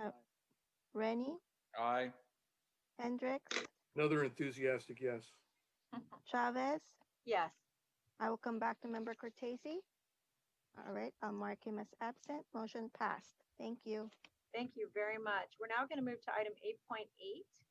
And this is the last item on our regular agenda before we go to Nuria's presentation and other reports. This is a report on increasing current transit service to reduce pass-ups due to COVID-related restrictions. Jay Tyree, our service planning and scheduling manager, will provide the presentation. Jay? Thank you, Madam Chair, and good evening. So I have just a few slides to provide some additional detail for this new improved service that we gave us a short preview of to the committees last month. So without further ado, next slide. So here's where we are today. As you know, our ridership is down due to the pandemic. We're currently down about 70%, carrying about 36,000 riders per day. But our capacity is also down 80 to 90% due to the public health orders regarding social distancing. And so as our county has moved into the purple tier and certainly mask wearing and social distancing will be with us for a while. So we are deferring our discussion and implementation of our 2021 transit service plan until we get a better sense of the pandemic's resolution. And instead, what we're doing is we're continuing our focus on the immediate needs given the social distancing that's on our system right now, largely the pass-up issue that is occurring because of the social distancing. And so what we're doing here, and I'm going to explain, is implementing a series of service increases on our top 7 routes that have the highest impacts of frequency or of pass-ups. So we followed the data and looked at what the ridership patterns are during the pandemic to develop this plan. So next slide, please. The details of the 7 routes and the frequencies and the service is included in your attachment, and I'm not going to go over all of the details here. Just to say that you know the number of routes that these are our top routes, the 23, 25, 64. These are very important core routes for us on our frequent network with high ridership normally, and we've had many pass-up issues during this pandemic. And so what we're proposing is more frequency on the service on these routes. Actually, some of these routes are going to be running more frequently than where they were pre-COVID. This is a good strategy that's worked in other places. San Francisco Muni is doing this as well. This is really the best way to meet capacity needs in this new weird era of social distancing on board. So you can see on the screen here a variety of service improvements on weekdays, Saturdays, and Sundays. This is the first set of the 3 routes. Next slide, please. This is the second set. So 4 routes here, our frequent network, as well as the 71. Some routes that, you know, all over the network, all the way down to Gilroy. So, you know, no area is spared service increases. A lot of very significant service increases. So we think, you know, the data was very clear on where the pass-ups are occurring. And so we're very pleased this will really move the needle as far as our ability to meet the ridership needs out in the system right now. Next slide, please. So we are, to do this plan, we are working diligently to get this out as soon as possible. What we're doing is we're using every available operator that we have to maximize the amount of service that we can put out. The marginal cost for this extra service is approximately $320,000 per month, primarily due to increased operator wages and other non-labor operating expenses like fuel and tires, that kind of thing. And as Franklin said earlier, this additional cost is incorporated into the FY21 forecast that you saw earlier. Like I said, we're working to implement this as fast as we can, and we're coordinating with ATU, and we have a target date of January 11th for implementing these service improvements. This is an ambitious timeline, so we're hoping to get it done. It really requires all of us working together to make it work. There's a couple of things that are going for us in the next month or so as we work to implement this. First, we've updated our schedule of these add-on trips that we're doing today, where we're sending out buses in real time and pre-positioning buses out in the system where pass-ups are occurring. And so we've updated that data based on, you know, new ridership trends. And also, December and early January are typically low ridership months for us. So the pass-up issue should get better. And then in mid-January, when we implement this new increased service, we'll be ready for hopefully increased ridership in the spring of next year. So with that concludes my report. Okay, thanks, Jay. And I really appreciate what staff's doing to try and respond to this very dynamic environment we have of what's going on. Before I go to my colleagues, I'm going to go to our public speakers. So if staff could let our public speakers in. Yes, Roland, you may begin speaking when you're ready. Thank you, Mr. Chair. And I basically want to echo your sentiment and thank staff for basically taking the only, you know, approach that was sensible here. They've actually come up. We can see the cost now, $320K a month. We also know that we have got $121 million from the feds to precisely take care of this kind of situation. So I think it's a win-win all the way around. I do want to give you a little bit of a warning about the CARES Act in case people want to do funny business with this, is that the feds are about to introduce a new set of audit rules that were mentioned at yesterday's Amtrans meeting that are going to be monitoring very, very carefully what's happening to that funding. Thank you. Thank you, Roland. And our next speaker, please. Next speaker, Mr. Beekman. Go ahead, please. You may begin speaking. Thank you. Thank you for the words and information from the previous speaker. This is part of like a theme, that I'm learning and that I've been talking about all evening. How do we, I think, the way you're developing funding ideas and budgeting ideas and what you've had to be doing with transit the past month, I think it's brought a bit of positivism to things. And I think you can see something positive that happens to the community when you build well and you offer good programs.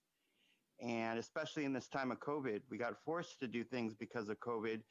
Now, how can we transfer those budget ideas to practice really well and do good things for ourselves? And that takes effort from ourselves. I hope you guys are up to it. The EBCE, Community Energy of the East Bay, and Caltrain are both really good examples for yourselves, I think, to look how good budget practices can work for local government agencies. Thank you. Thank you. And our next speaker. Oh, I'm sorry. Priscilla, please unmute and begin speaking. Hi there. My name is Priscilla Cunha Mena. I'm here speaking on behalf of Working Partnerships USA. We'd like to affirm the importance of increasing current transit service to reduce pass-ups. As we all know, this is a racial justice issue. Black and brown communities disproportionately rely on public transit, and pass-ups add even more instability to communities impacted by this pandemic the most strongly. And that's why it is so important that we prioritize serving community members most in need during this pandemic. We all know that working people rely on public transit to get by, and that in non-professional class jobs, arriving a few minutes late to work just a few times can mean losing your job. So the kind of changes being discussed tonight are truly urgent and important. And we just ask that the board of directors prioritize reducing pass-ups and increasing service, double down on this commitment so that VTA continues to appropriately serve working people. Thank you. Thank you. And our next speaker. Monica, you may begin speaking when you're ready. Hi, I said this at all the standing committee meetings, but I just really wanted to thank you all again for doing this. This really means a lot to us. It's really bringing a lot of positivity to the community, and like just seeing the reactions of riders who actually saw a positive story, in the Mercury News and all these newspapers and news sites has just been really incredible, and it really means so much to us. And I really feel like transit has a chance to recover now. So thank you so much. Thank you. And our next speaker. Yes, Eugene, you may go ahead now. Evening once again, board members. This is Eugene Bradley, founder and CEO of the Silicon Valley Transit Users. I echo the prior speakers' comments regarding some much needed positive news regarding these service increases on these VTA bus lines. As somebody who occasionally still takes these bus lines, it's frustrating to see people get passed up who need to go to work. As one speaker put it, even too many of these trips that were missed because the bus was too full can get somebody fired and put them on the road to being homeless. So it's good that VTA is finally having to increase some of its bus service on many frequencies on many of its major lines. This is just, it's needed. Thank you for making this happen. Okay, thank you. I think that was our last public speaker, so I'm going to close the public hearing portion. And do any of my colleagues have any thoughts they'd like to share? I'm not seeing anybody's hands go up. So I'm just going to go ahead and I'll say again, I really want to thank staff for what they're doing here. A lot of times we talk about our challenges are, do we have financial funding to be able to try and get something done? And you guys are having to deal with this extra set of issues that COVID's brought in terms of the requirements it's placing on the number of people who can ride on a bus and all that other kind of stuff like that. And bringing those different elements together and trying to come up with a solution to improve service to our customers is really great. So Jay, thanks to you, everybody on your team, and all the extra drivers that are out there making it all happen. I'm not seeing anybody else's hand, so I'm going to move on to item 9, which is other business. Item 9.1 is the general manager's report. And Nuria, are you ready to go? Yes, thank you very much, Vice Chair Hendricks, and to the board members. Let me just begin by expressing my appreciation for your vote of confidence and your support of the 9th Amendment to my contract. You've been very generous in its approval, and I endeavor to continue working hard, not only with you all, but of course with the communities that we serve and all of the members of the advisory committees that represent the larger community. I thought I would, before I get into the Measure B, 2016 Measure B review, I wanted to just quickly do a 2020 year in review of how we're faring at VTA. And, you know, this organization is really built on a foundation of dedicated and committed people. So I appreciate that you all have recognized the staff for the great work that it has been doing. And I would like to say how proud I am of the team here at VTA. This year was surreal. Between the pandemic, the economic crisis, and then we dealt with the racial unrest and a presidential election, I think we can safely say that we're all ready to welcome normal back, whatever that is, but it can't be what we're experiencing now. So I want to thank the board of directors and the alternates and the advisory committee members who helped us stay focused on delivering that essential service to frontline workers, of first responders and all essential personnel. You know, back in January, we started out with a very clear picture of what needed to get done and how it was going to be accomplished and the outcomes that you all had set out for us. 3 months into that journey, the pandemic hit and our county went into a lockdown. So then we immediately stepped into action. I stood up our Emergency Operations Center and required all of my executive team members to get a refresher on their training skills for emergency response. And we got busy because we had to ensure that essential service was available for all of the essential providers. And we didn't miss a step in delivering that service to frontline workers, to the responders, and all essential personnel. Our riders depended on us, and we were there to deliver. So I want to thank all of the frontline workers, and I want to thank you all. I'm really impressed by the resolve and resiliency and the pride that every single member of this organization demonstrated during the darkest days of the pandemic. We thought it was going to be over by summer, then by fall, and here we are, and still dealing with it. Things don't look that much better as we continue to wait for the next steps and decisions around what's going to happen in our community.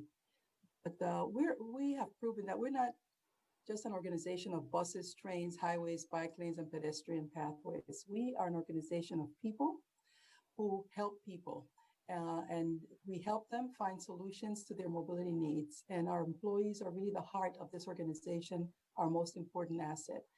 So how do we do this year? We started out the year on a high note. Our revenues were about $6 million over budget.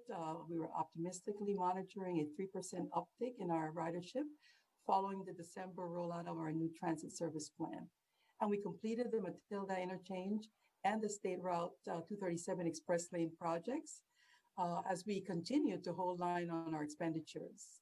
In mid-March, following the shelter in place, our ridership dropped 50% overnight and continued a free fall and is now holding steady at about 30% of pre-COVID levels. With the assistance of the $141 million in Federal CARES Act emergency funding, we are able to bridge that budget gap between our lost revenues and the increase in pandemic-related expenses through the end of fiscal year 2021. This year, we also delivered funding to cities for the rebuilding of their local streets and roads and for their education and encouragement programs on bicycle and pedestrian safety, for developing signal timing plans in Sunnyvale and on Santa Clara County expressways. We also worked with the city of Cupertino to renegotiate an Air District grant for their community shuttle program. And we were successful in our application to the California Transportation Commission for SB1 funding for the 101-25 interchange in Gilroy and the 101 Trimble interchange projects. And we finally opened the first 10 miles of the BART extension.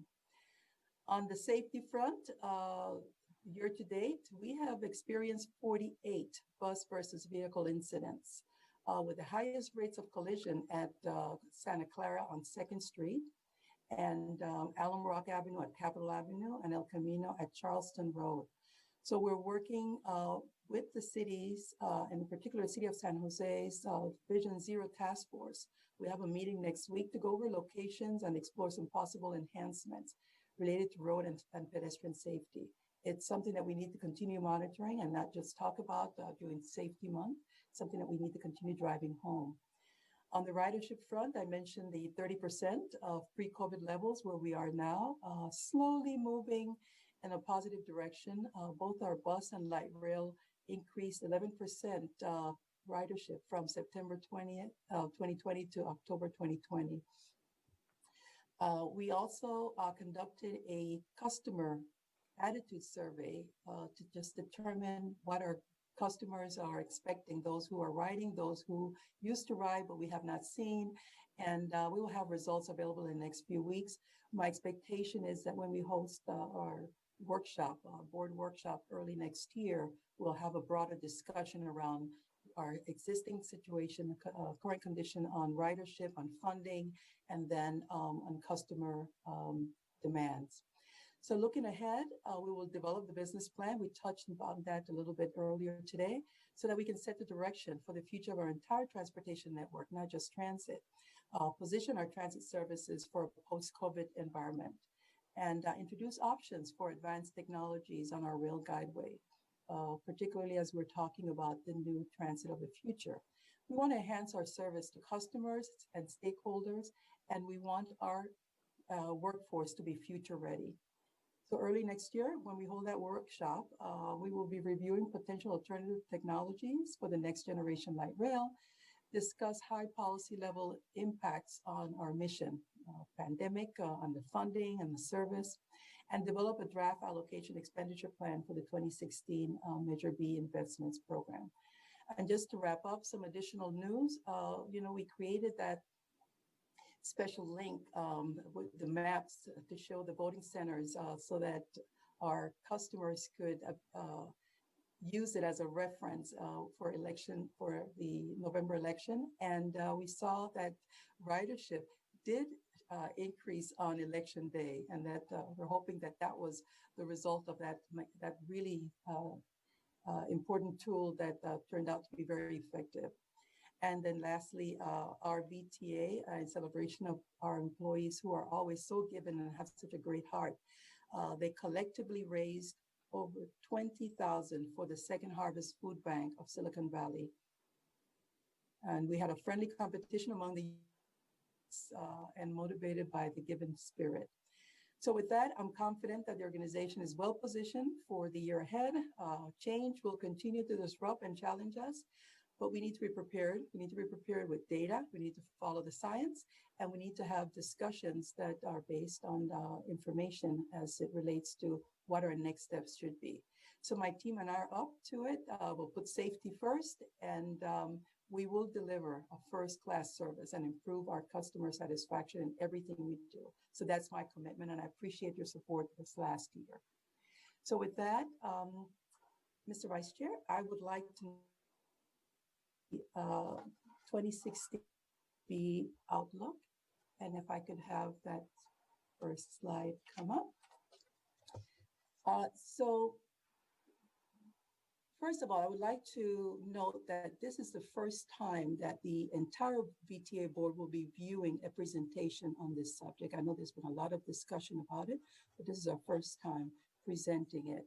And what I wanted to do today was to review with you the challenges and opportunities that the board will need to address as we continue to implement the projects and programs approved by the voters in 2016 and deliver on the promise of the Measure B. So the 30-year sales tax will provide some of the funding needed to deliver on those voter-approved transportation improvements. And as good stewards of our taxpayer dollars, our duty and obligation is to find the most effective way to deliver all programs in the Measure B within a fiscally constrained environment. So this much I can say.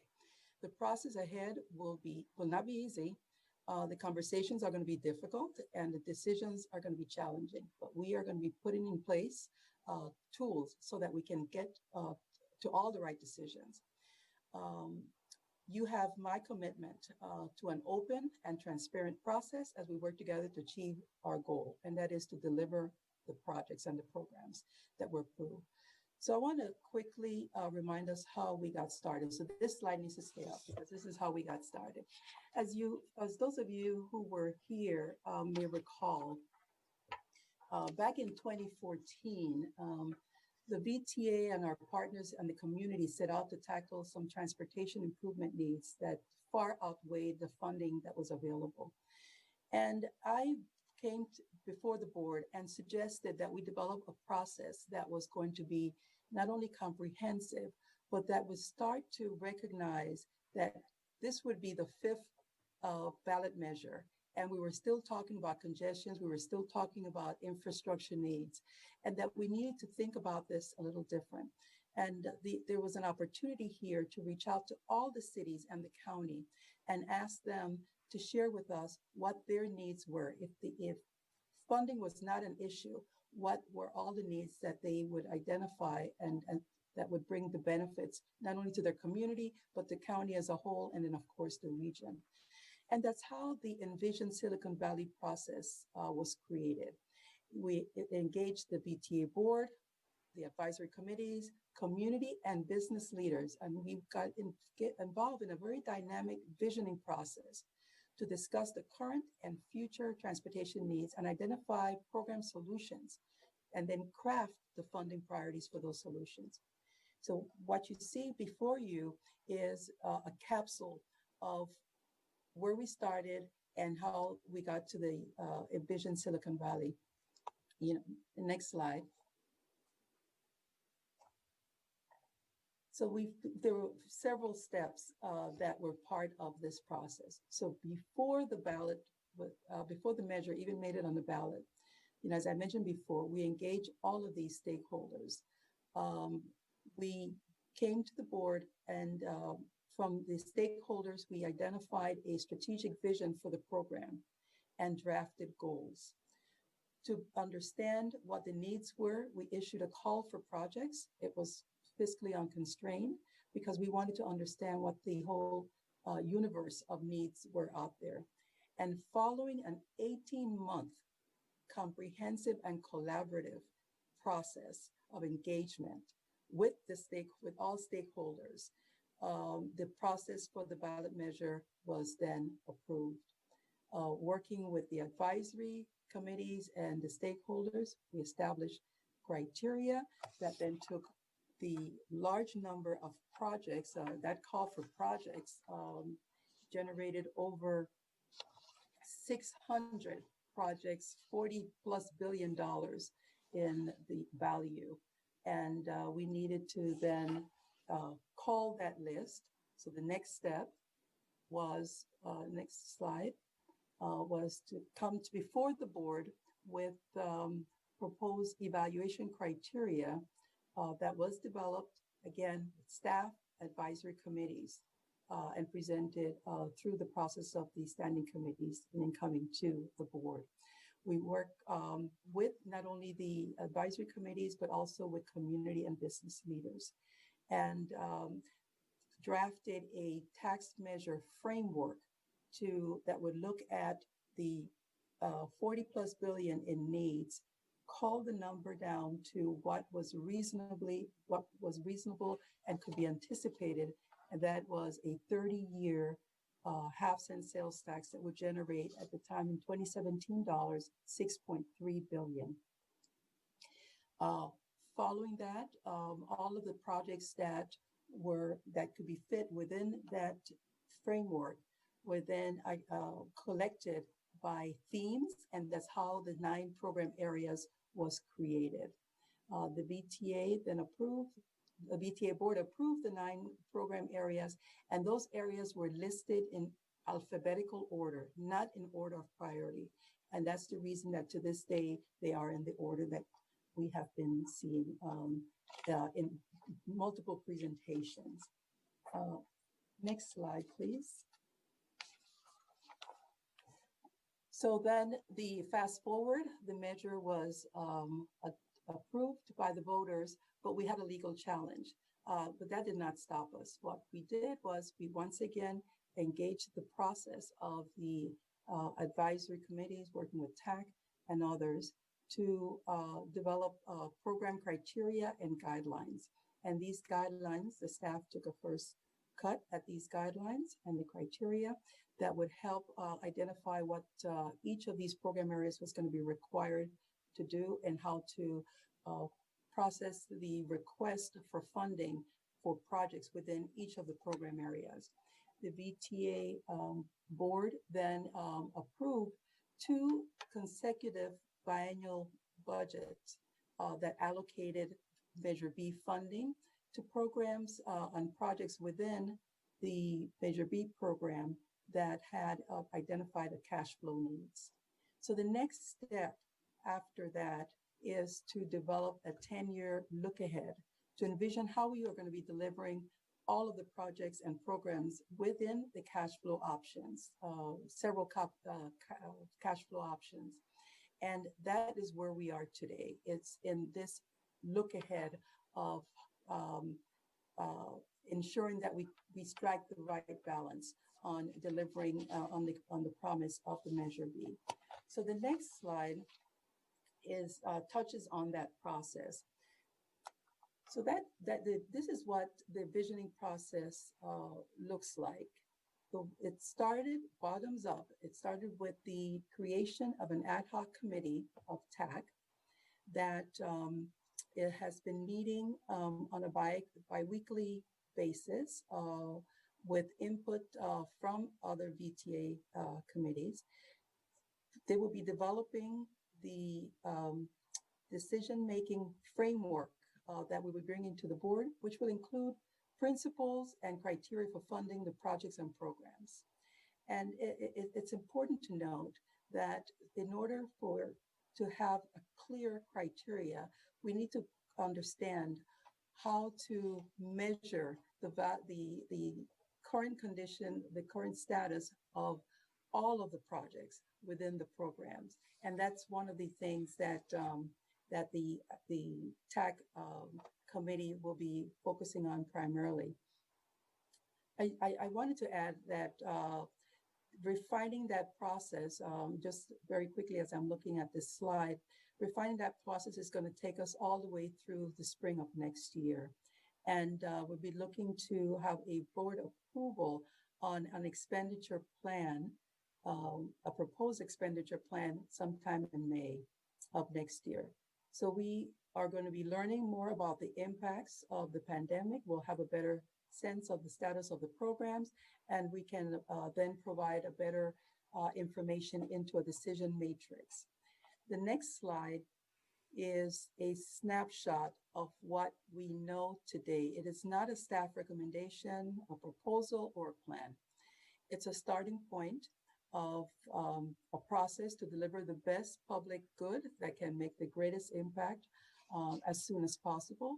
The Measure B funds have been, we have a total of over 750 million that has been dispersed through 9 Measure B categories. And to date, we have allocated almost 67 million for VTA bus operations, 33 million in bicycle and pedestrian improvements, 207 million in highway interchanges, 13 million and 38 million respectively in Caltrain capacity and grade separation improvements, and significantly 170 million to cities and county for local streets and roads. And there's no question that the Measure B is a critical piece of the BART Phase 2 overall funding picture.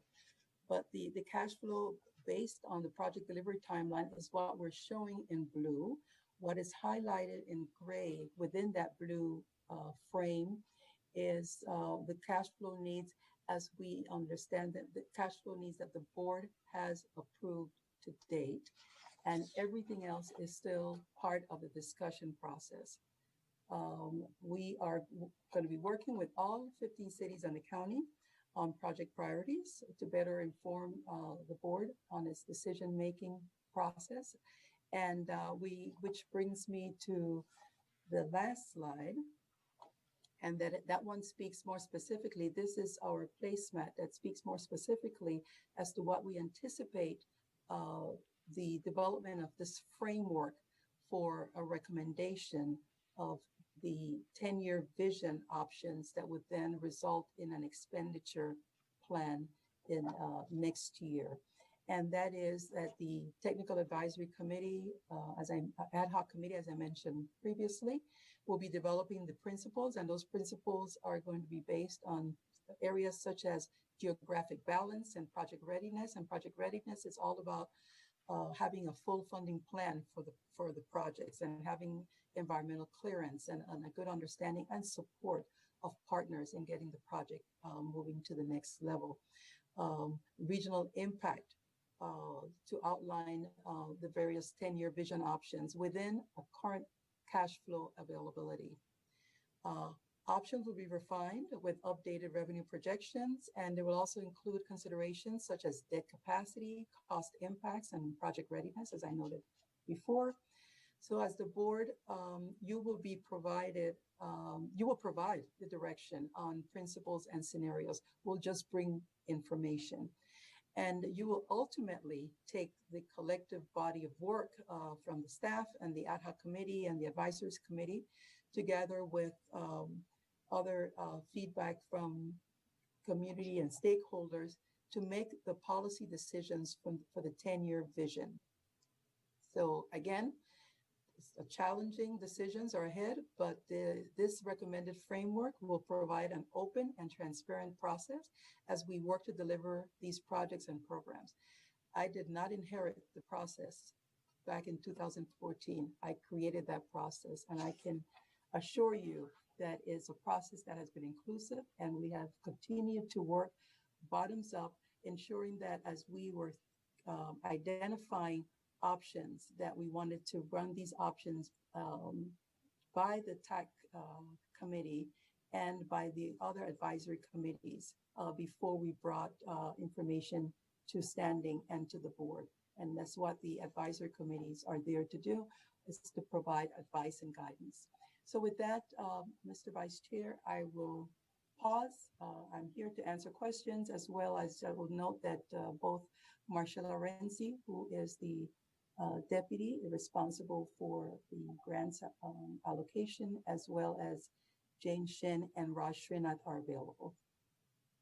Okay, thanks, but I think we're going to let Cindy drive. I'm sorry, I cannot see everyone on my screen, so I don't know. I didn't realize she was back. Sorry. No problem. I'm going to ask the staff to give us everybody's screen so that Nuria is able to look at who's asking her questions. Okay. I will start with our public comment. I'm going to go to public speakers, then I'm going to come back to the board for comments and questions. And again, I'll ask the staff to, whoever our, Tracine's a screenshot to give us the full board to be able to see the full view. Actually, maybe I can do that. All right, so if we could go to the public.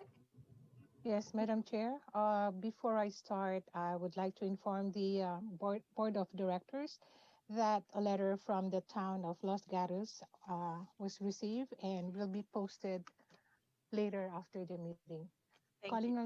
Yes, thank you.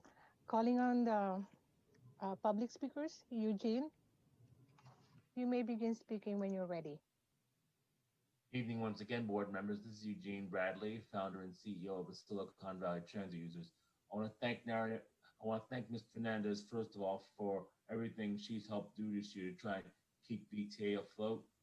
She's clearly the most approachable general manager I've ever had, and I've been through Pete Cipolla and Michael Burns.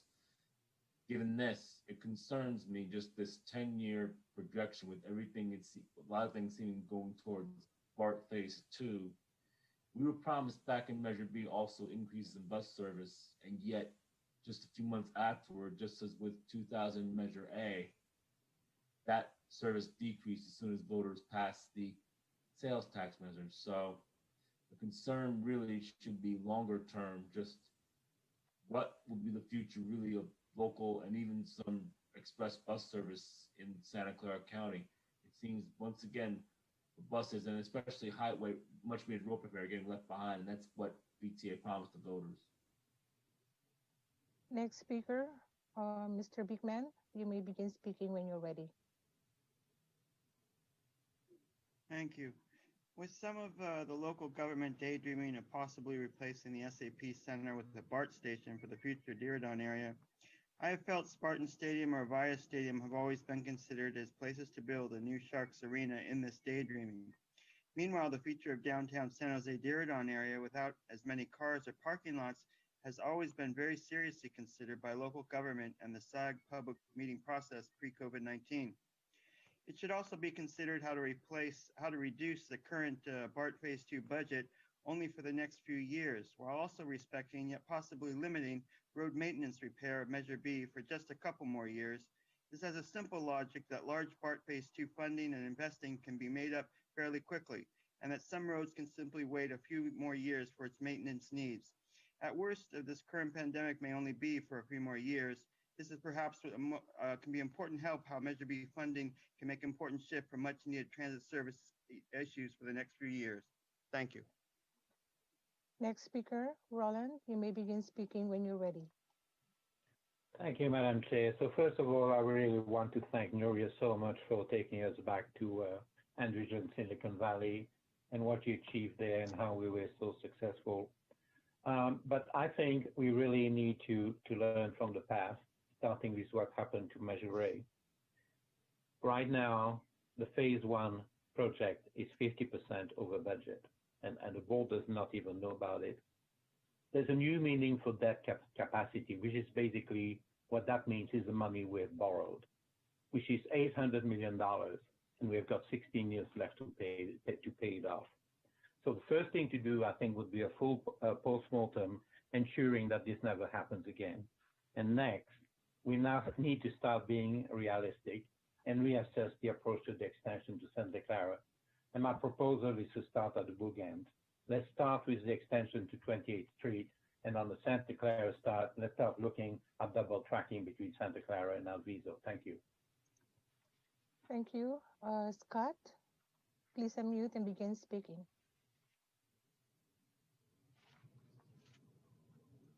Scott?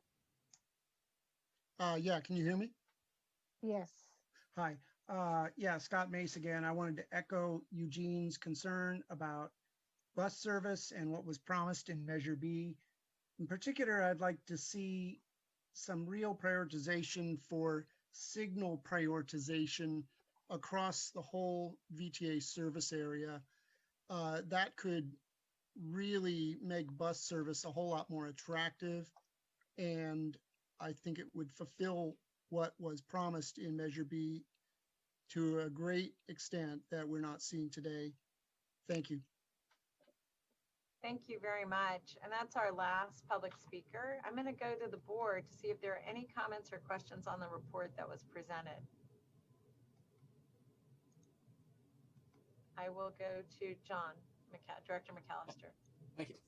Nuria, thank you for that update. So you mentioned something about the criteria for the funding, and it's had something about shovel ready was one of the criteria for getting the funding available. When you were there, could you put up the slides, please? And I'll keep going. Keep going. Oh, I think you might have gone past it, but okay. Nope, that's not it. If you remember, I'm sorry, you said one? I said okay, well that's okay. But it was one of the slides that you put in there, and you referenced it to the criteria for getting the funding. You said something about, oh yeah, this one, project readiness. This is the slide, the first, the purple ad hoc committee and regional impact.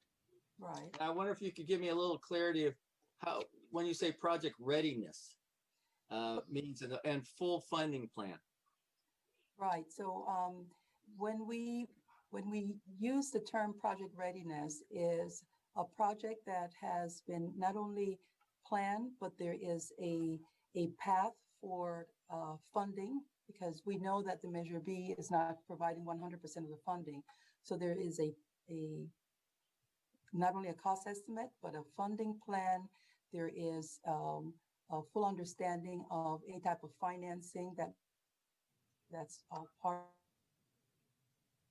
project readiness. Not that the project is ready to be built, but that there is that the project has advanced to a level where there has been some full thought and support by partners, by funding sources, environmental clearance is already in hand. Those are the aspects of what a project readiness definition entails. Does BART Phase 2 meet that definition? Yes, BART Phase 2 has environmental clearance and it has a funding plan. And that fund, okay. And that's based, and that's why you put up the BART funding for the next 10 years, or the hypothetical situation of the funding? What's on that visionary, what's on the that chart, and we could probably go back to very quickly. What's on there is the cash flow for the BART project has been developed based on the information that we've been presenting to the board on a monthly basis for the BART Phase 2 expedited project delivery program. Okay. I'd just like to take a minute to comment on a little bit of context to how some of these guys came along. Joe Simidian, back in 2014, 15, and 16, so did a study of how much money was coming from West County cities and North County cities, and the funding was, and how VTA was distributing the funding. And there was concern that it wasn't fair equity. And so that's how Caltrain, grade separations, and SR 85 quarter sort of got morphed into the project, because it was a balancing act between BART and some of these other projects. And so I'm still concerned. And so that helps why those projects are in there. And that's why you probably hear a lot of people are concerned about, you're getting a lot of letters from all these cities saying, hey, where's the money, also with the local streets and roads concern. When you came up with this hypothetical model, say like year 2025, where you're taking $661 million and using that, the transparency doesn't really show that you're trying to make all these other projects work in a fair balance method. It's more an observation going forward as you develop this plan. A lot of cities are saying this is not a starter. And so as you progress, will those numbers, there's a question there, will those numbers in the light purple related to Phase 2 change as the public input and transparency goes along? Yes. So, once again, this is a draft 10-year vision. And what we, the reason that we are showing this draft is just to highlight how much money has been collected, how the funds have been apportioned for the first few years of the program, what was included in our 2 budget cycles that the board has already adopted, the 2018-2019 fiscal year, and then the 2020-2021. And then from that point on, what is it going to take this 10 years, similar to the way that we do our capital program? We look at a 10-year program, 5-year plan. So this is a plan that then says, okay, based on what we know, what are some of those things that we know? What is yet to be defined, and what is the process for better defining it so that we can bring a recommendation to the board to make a determination on the allocation of the funds. I'm going to ask Raj Srinath, because he worked very closely on the cash flow for the BART project, to chime in. Raj? Thank you, Nuria. First, I just want to draw Mr. McAllister your attention to a couple of footnotes. The first footnote I want to draw your attention to is 4. Your question was about, will those numbers change for the BART row? Will the numbers change based on a new or a revised forecast? These are the needs of the project. This is what the project needs from a cash flow. The reason I wanted to draw your attention to the footnote, the funding needs will not change, but how it is funded, yes, can, very likely will change. In other words, if it's all funded on a pay-go basis or pay-as-you-go basis for BART Phase 2, yes, that would suck up all of the money, but this does not have any financing overlay on this other than a small amount.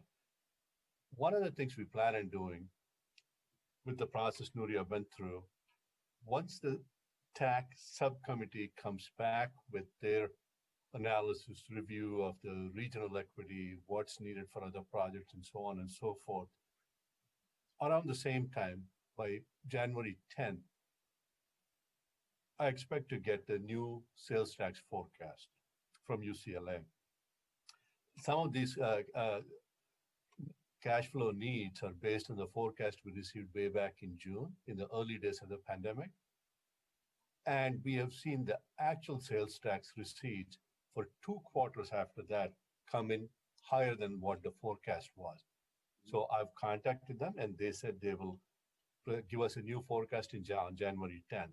And along with that forecast, I have requested they come to the Admin and Finance Committee to present their forecast. I shouldn't be speaking to their forecast. They are the experts, and the committee, and if need be later on the board, will have ample opportunity to question them on their assumptions and all that.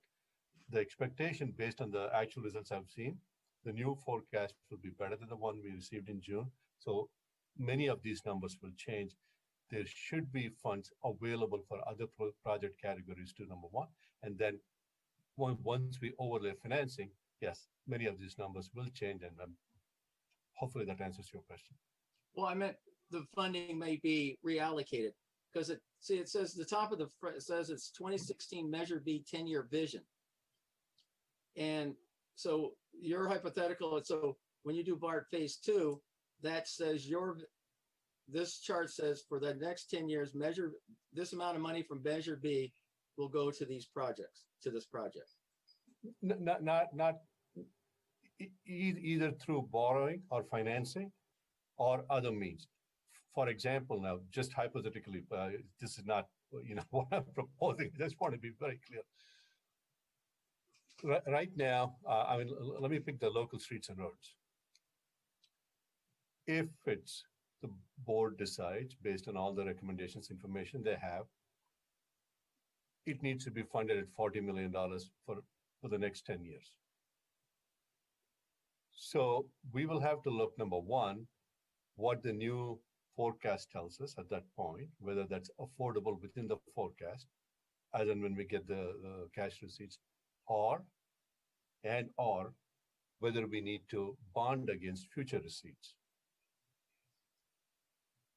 In other words, BART is going to cost what it's going to cost. The cash flow needs will not change, but how it is funded and how much of Measure B on a pay-go basis it consumes, as opposed to borrowing against it, and how much gets allocated to other program categories. So many of these numbers will change. Oh, okay. But can I, John, let me just weigh in for a minute, because I think the most important thing, and I would just say this to all of my colleagues, is that's what's before us is this. We are in the middle, or maybe we're beginning a process that we go through every 2 years to assess how we're going to spend money. What is significant about this, and I'll just be kind of direct about it, is that you brought us back to the election cycle, and I just want to spend 1 minute on that time frame. When Nuria came on, the many of the processes before for a ballot initiative were really done outside of the organization with very little input from the inside of the organization. And so you, John, and everyone who's still on the call that was part then had lots of discussions. Actually, that's how I got to know Jeannie. We were having lots of discussions about what was a fair way to distribute resources. One of the things that Nuria did was make sure that all of these discussions happened with the full board, all of them, in addition to all the discussions that we were having. In addition to that, we take actions all the time on budgeting. And you're right, and I remember that part of Supervisor Simidian's assessment of whether or not he was going to support the measure had a lot to do with his belief that he wanted to get a fair share for the communities that he represents, and John, that you represent. this is not a static process.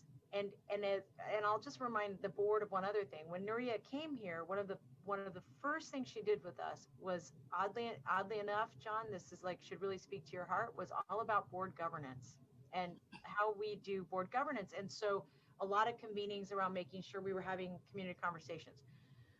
One of the challenges we had with the initial measure was that we had a number of leaders like you very interested in transit.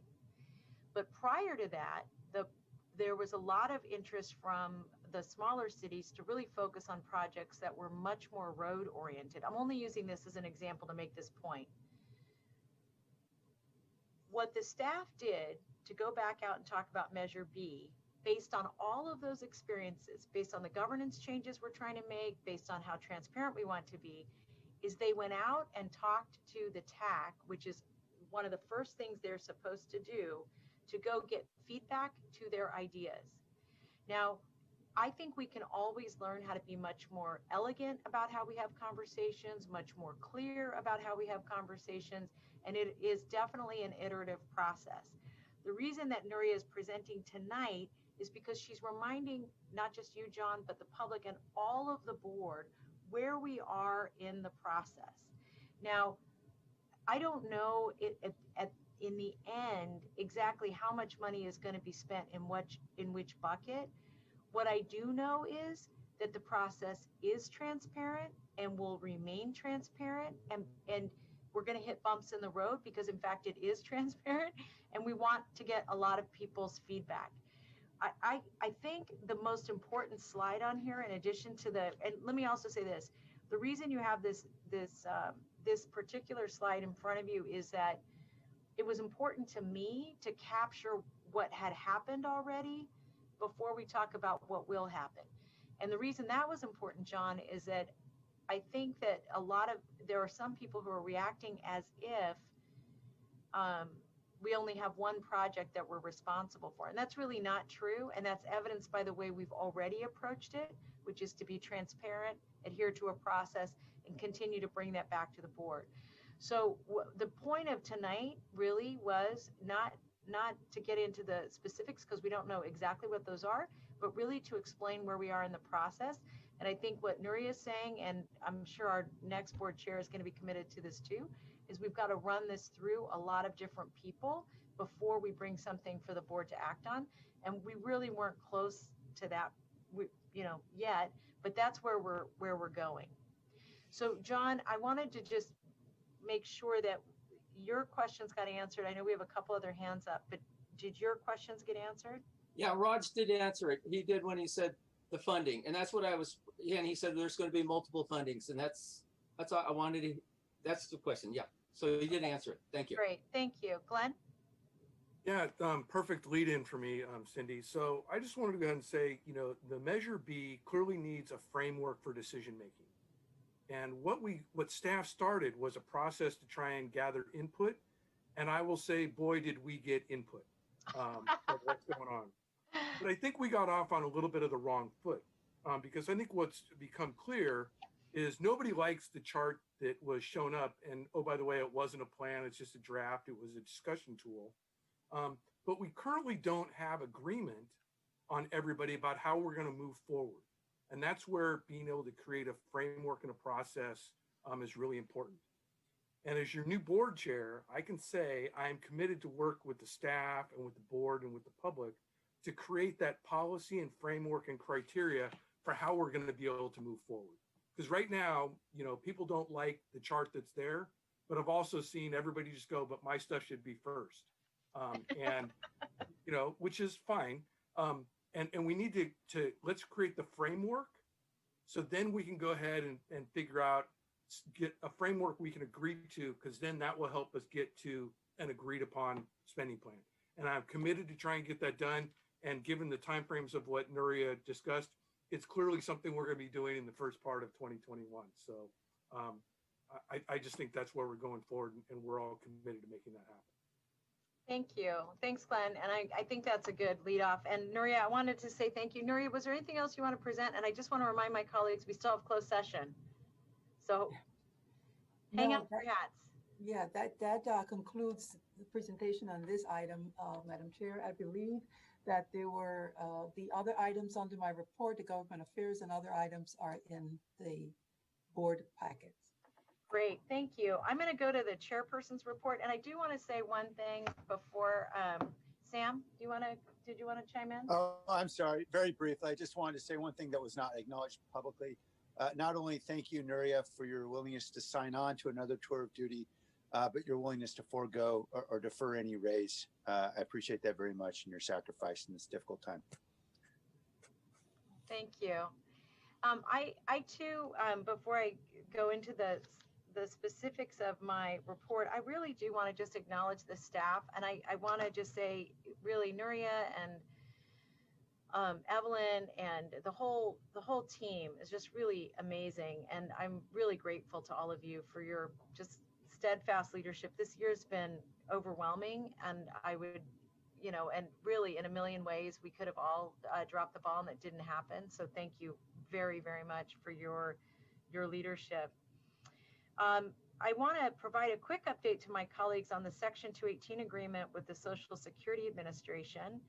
You may recall this agreement is necessary for us to get codified so that we can continue to offer Social Security benefits to our employees. Earlier this year, the board formed a subcommittee consisting of me, Vice Chair Hendricks, and alternate board member Miller to correct this problem and preserve and protect Social Security for past, current, and future employees. In September, the subcommittee participated in 5 town hall meetings with the union leadership, current employees, retirees to inform them about the issue.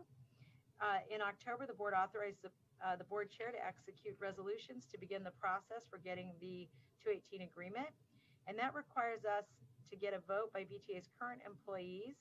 I have signed the resolutions which have been submitted to the state Social Security Administrator.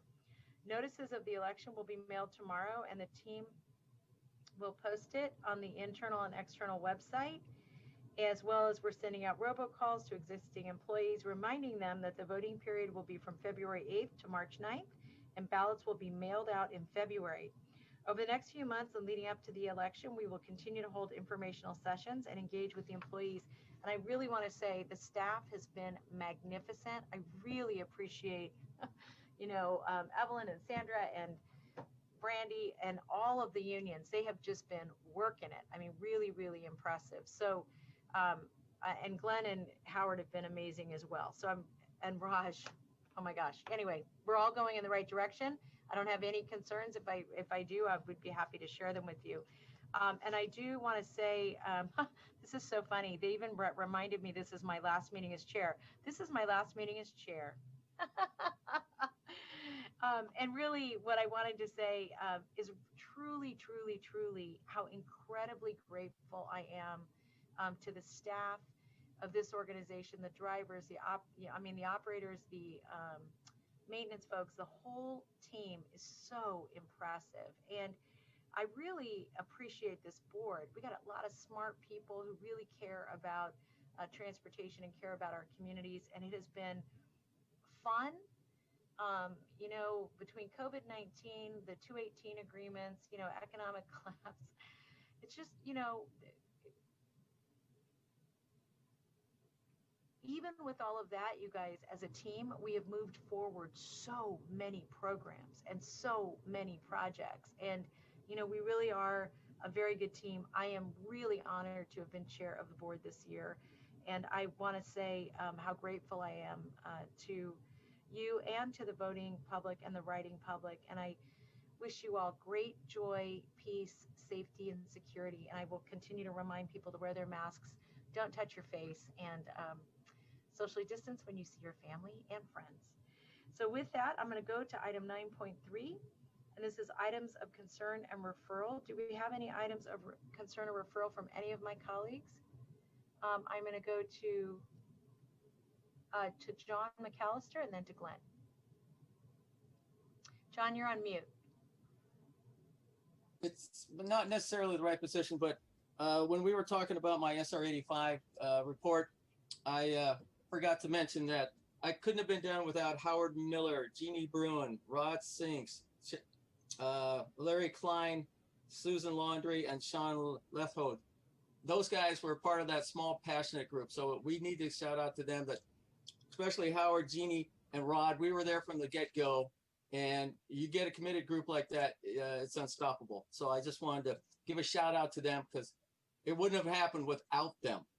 And the other thing that we had an action item, but I wanted to say, in the position when you take the vote, I have the ability or the option to cancel number 10. And I get a kick out of that, that a little guy can take number 10 and take his vote away. Think about that for a second. That's all. Thank you. I am going to have to think about that. Thanks, John. Glenn? Yeah, I don't have a item for referral. To your last, the chairperson's report, I'm sure we're going to have lots of opportunity to thank you for the work you did on as the chairperson this year. But I just wanted to say a special shout out, because the board won't know this, but you went to great lengths to actually include me in a lot of different things that were done by you as the chair, to really get me up to speed and help me see a lot of different things. And I really appreciate that. I think it's going to make a big difference and improvement on going into next year. And I also make the commitment that I want to do the same thing with the vice chair for next year, because I think it was just being included in a lot of those discussions just really helps what's going to go on. So I just want to say thank you for that on a personal level. Thanks, Glenn. I know you've been fun to work with. I really enjoyed getting to know you. Totally appreciate you. Thank you. All right. Are there any announcements that folks have? Nope. You're all gonna. Good. All right. Then we are going to go to closed session. So nobody run away. Go to closed session. Don't make me stop you. Madam Chair, this is Elaine. Just wanted to let the board members know that I sent an updated invite, so it floats on top of your calendar at 9:15 p.m. today. And the closed session room is now open, so feel free to come in. Thank you. Great, thanks.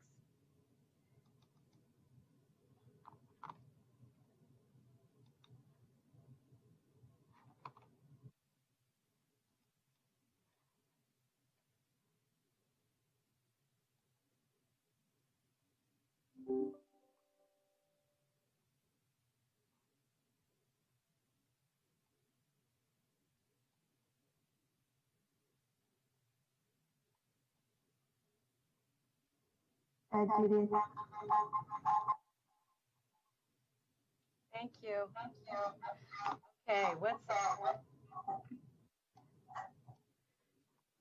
maybe we better fix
Evelyn, I'm not sure we're going to get a bunch more here. Okay, I'm trying to see if we have our quorum back.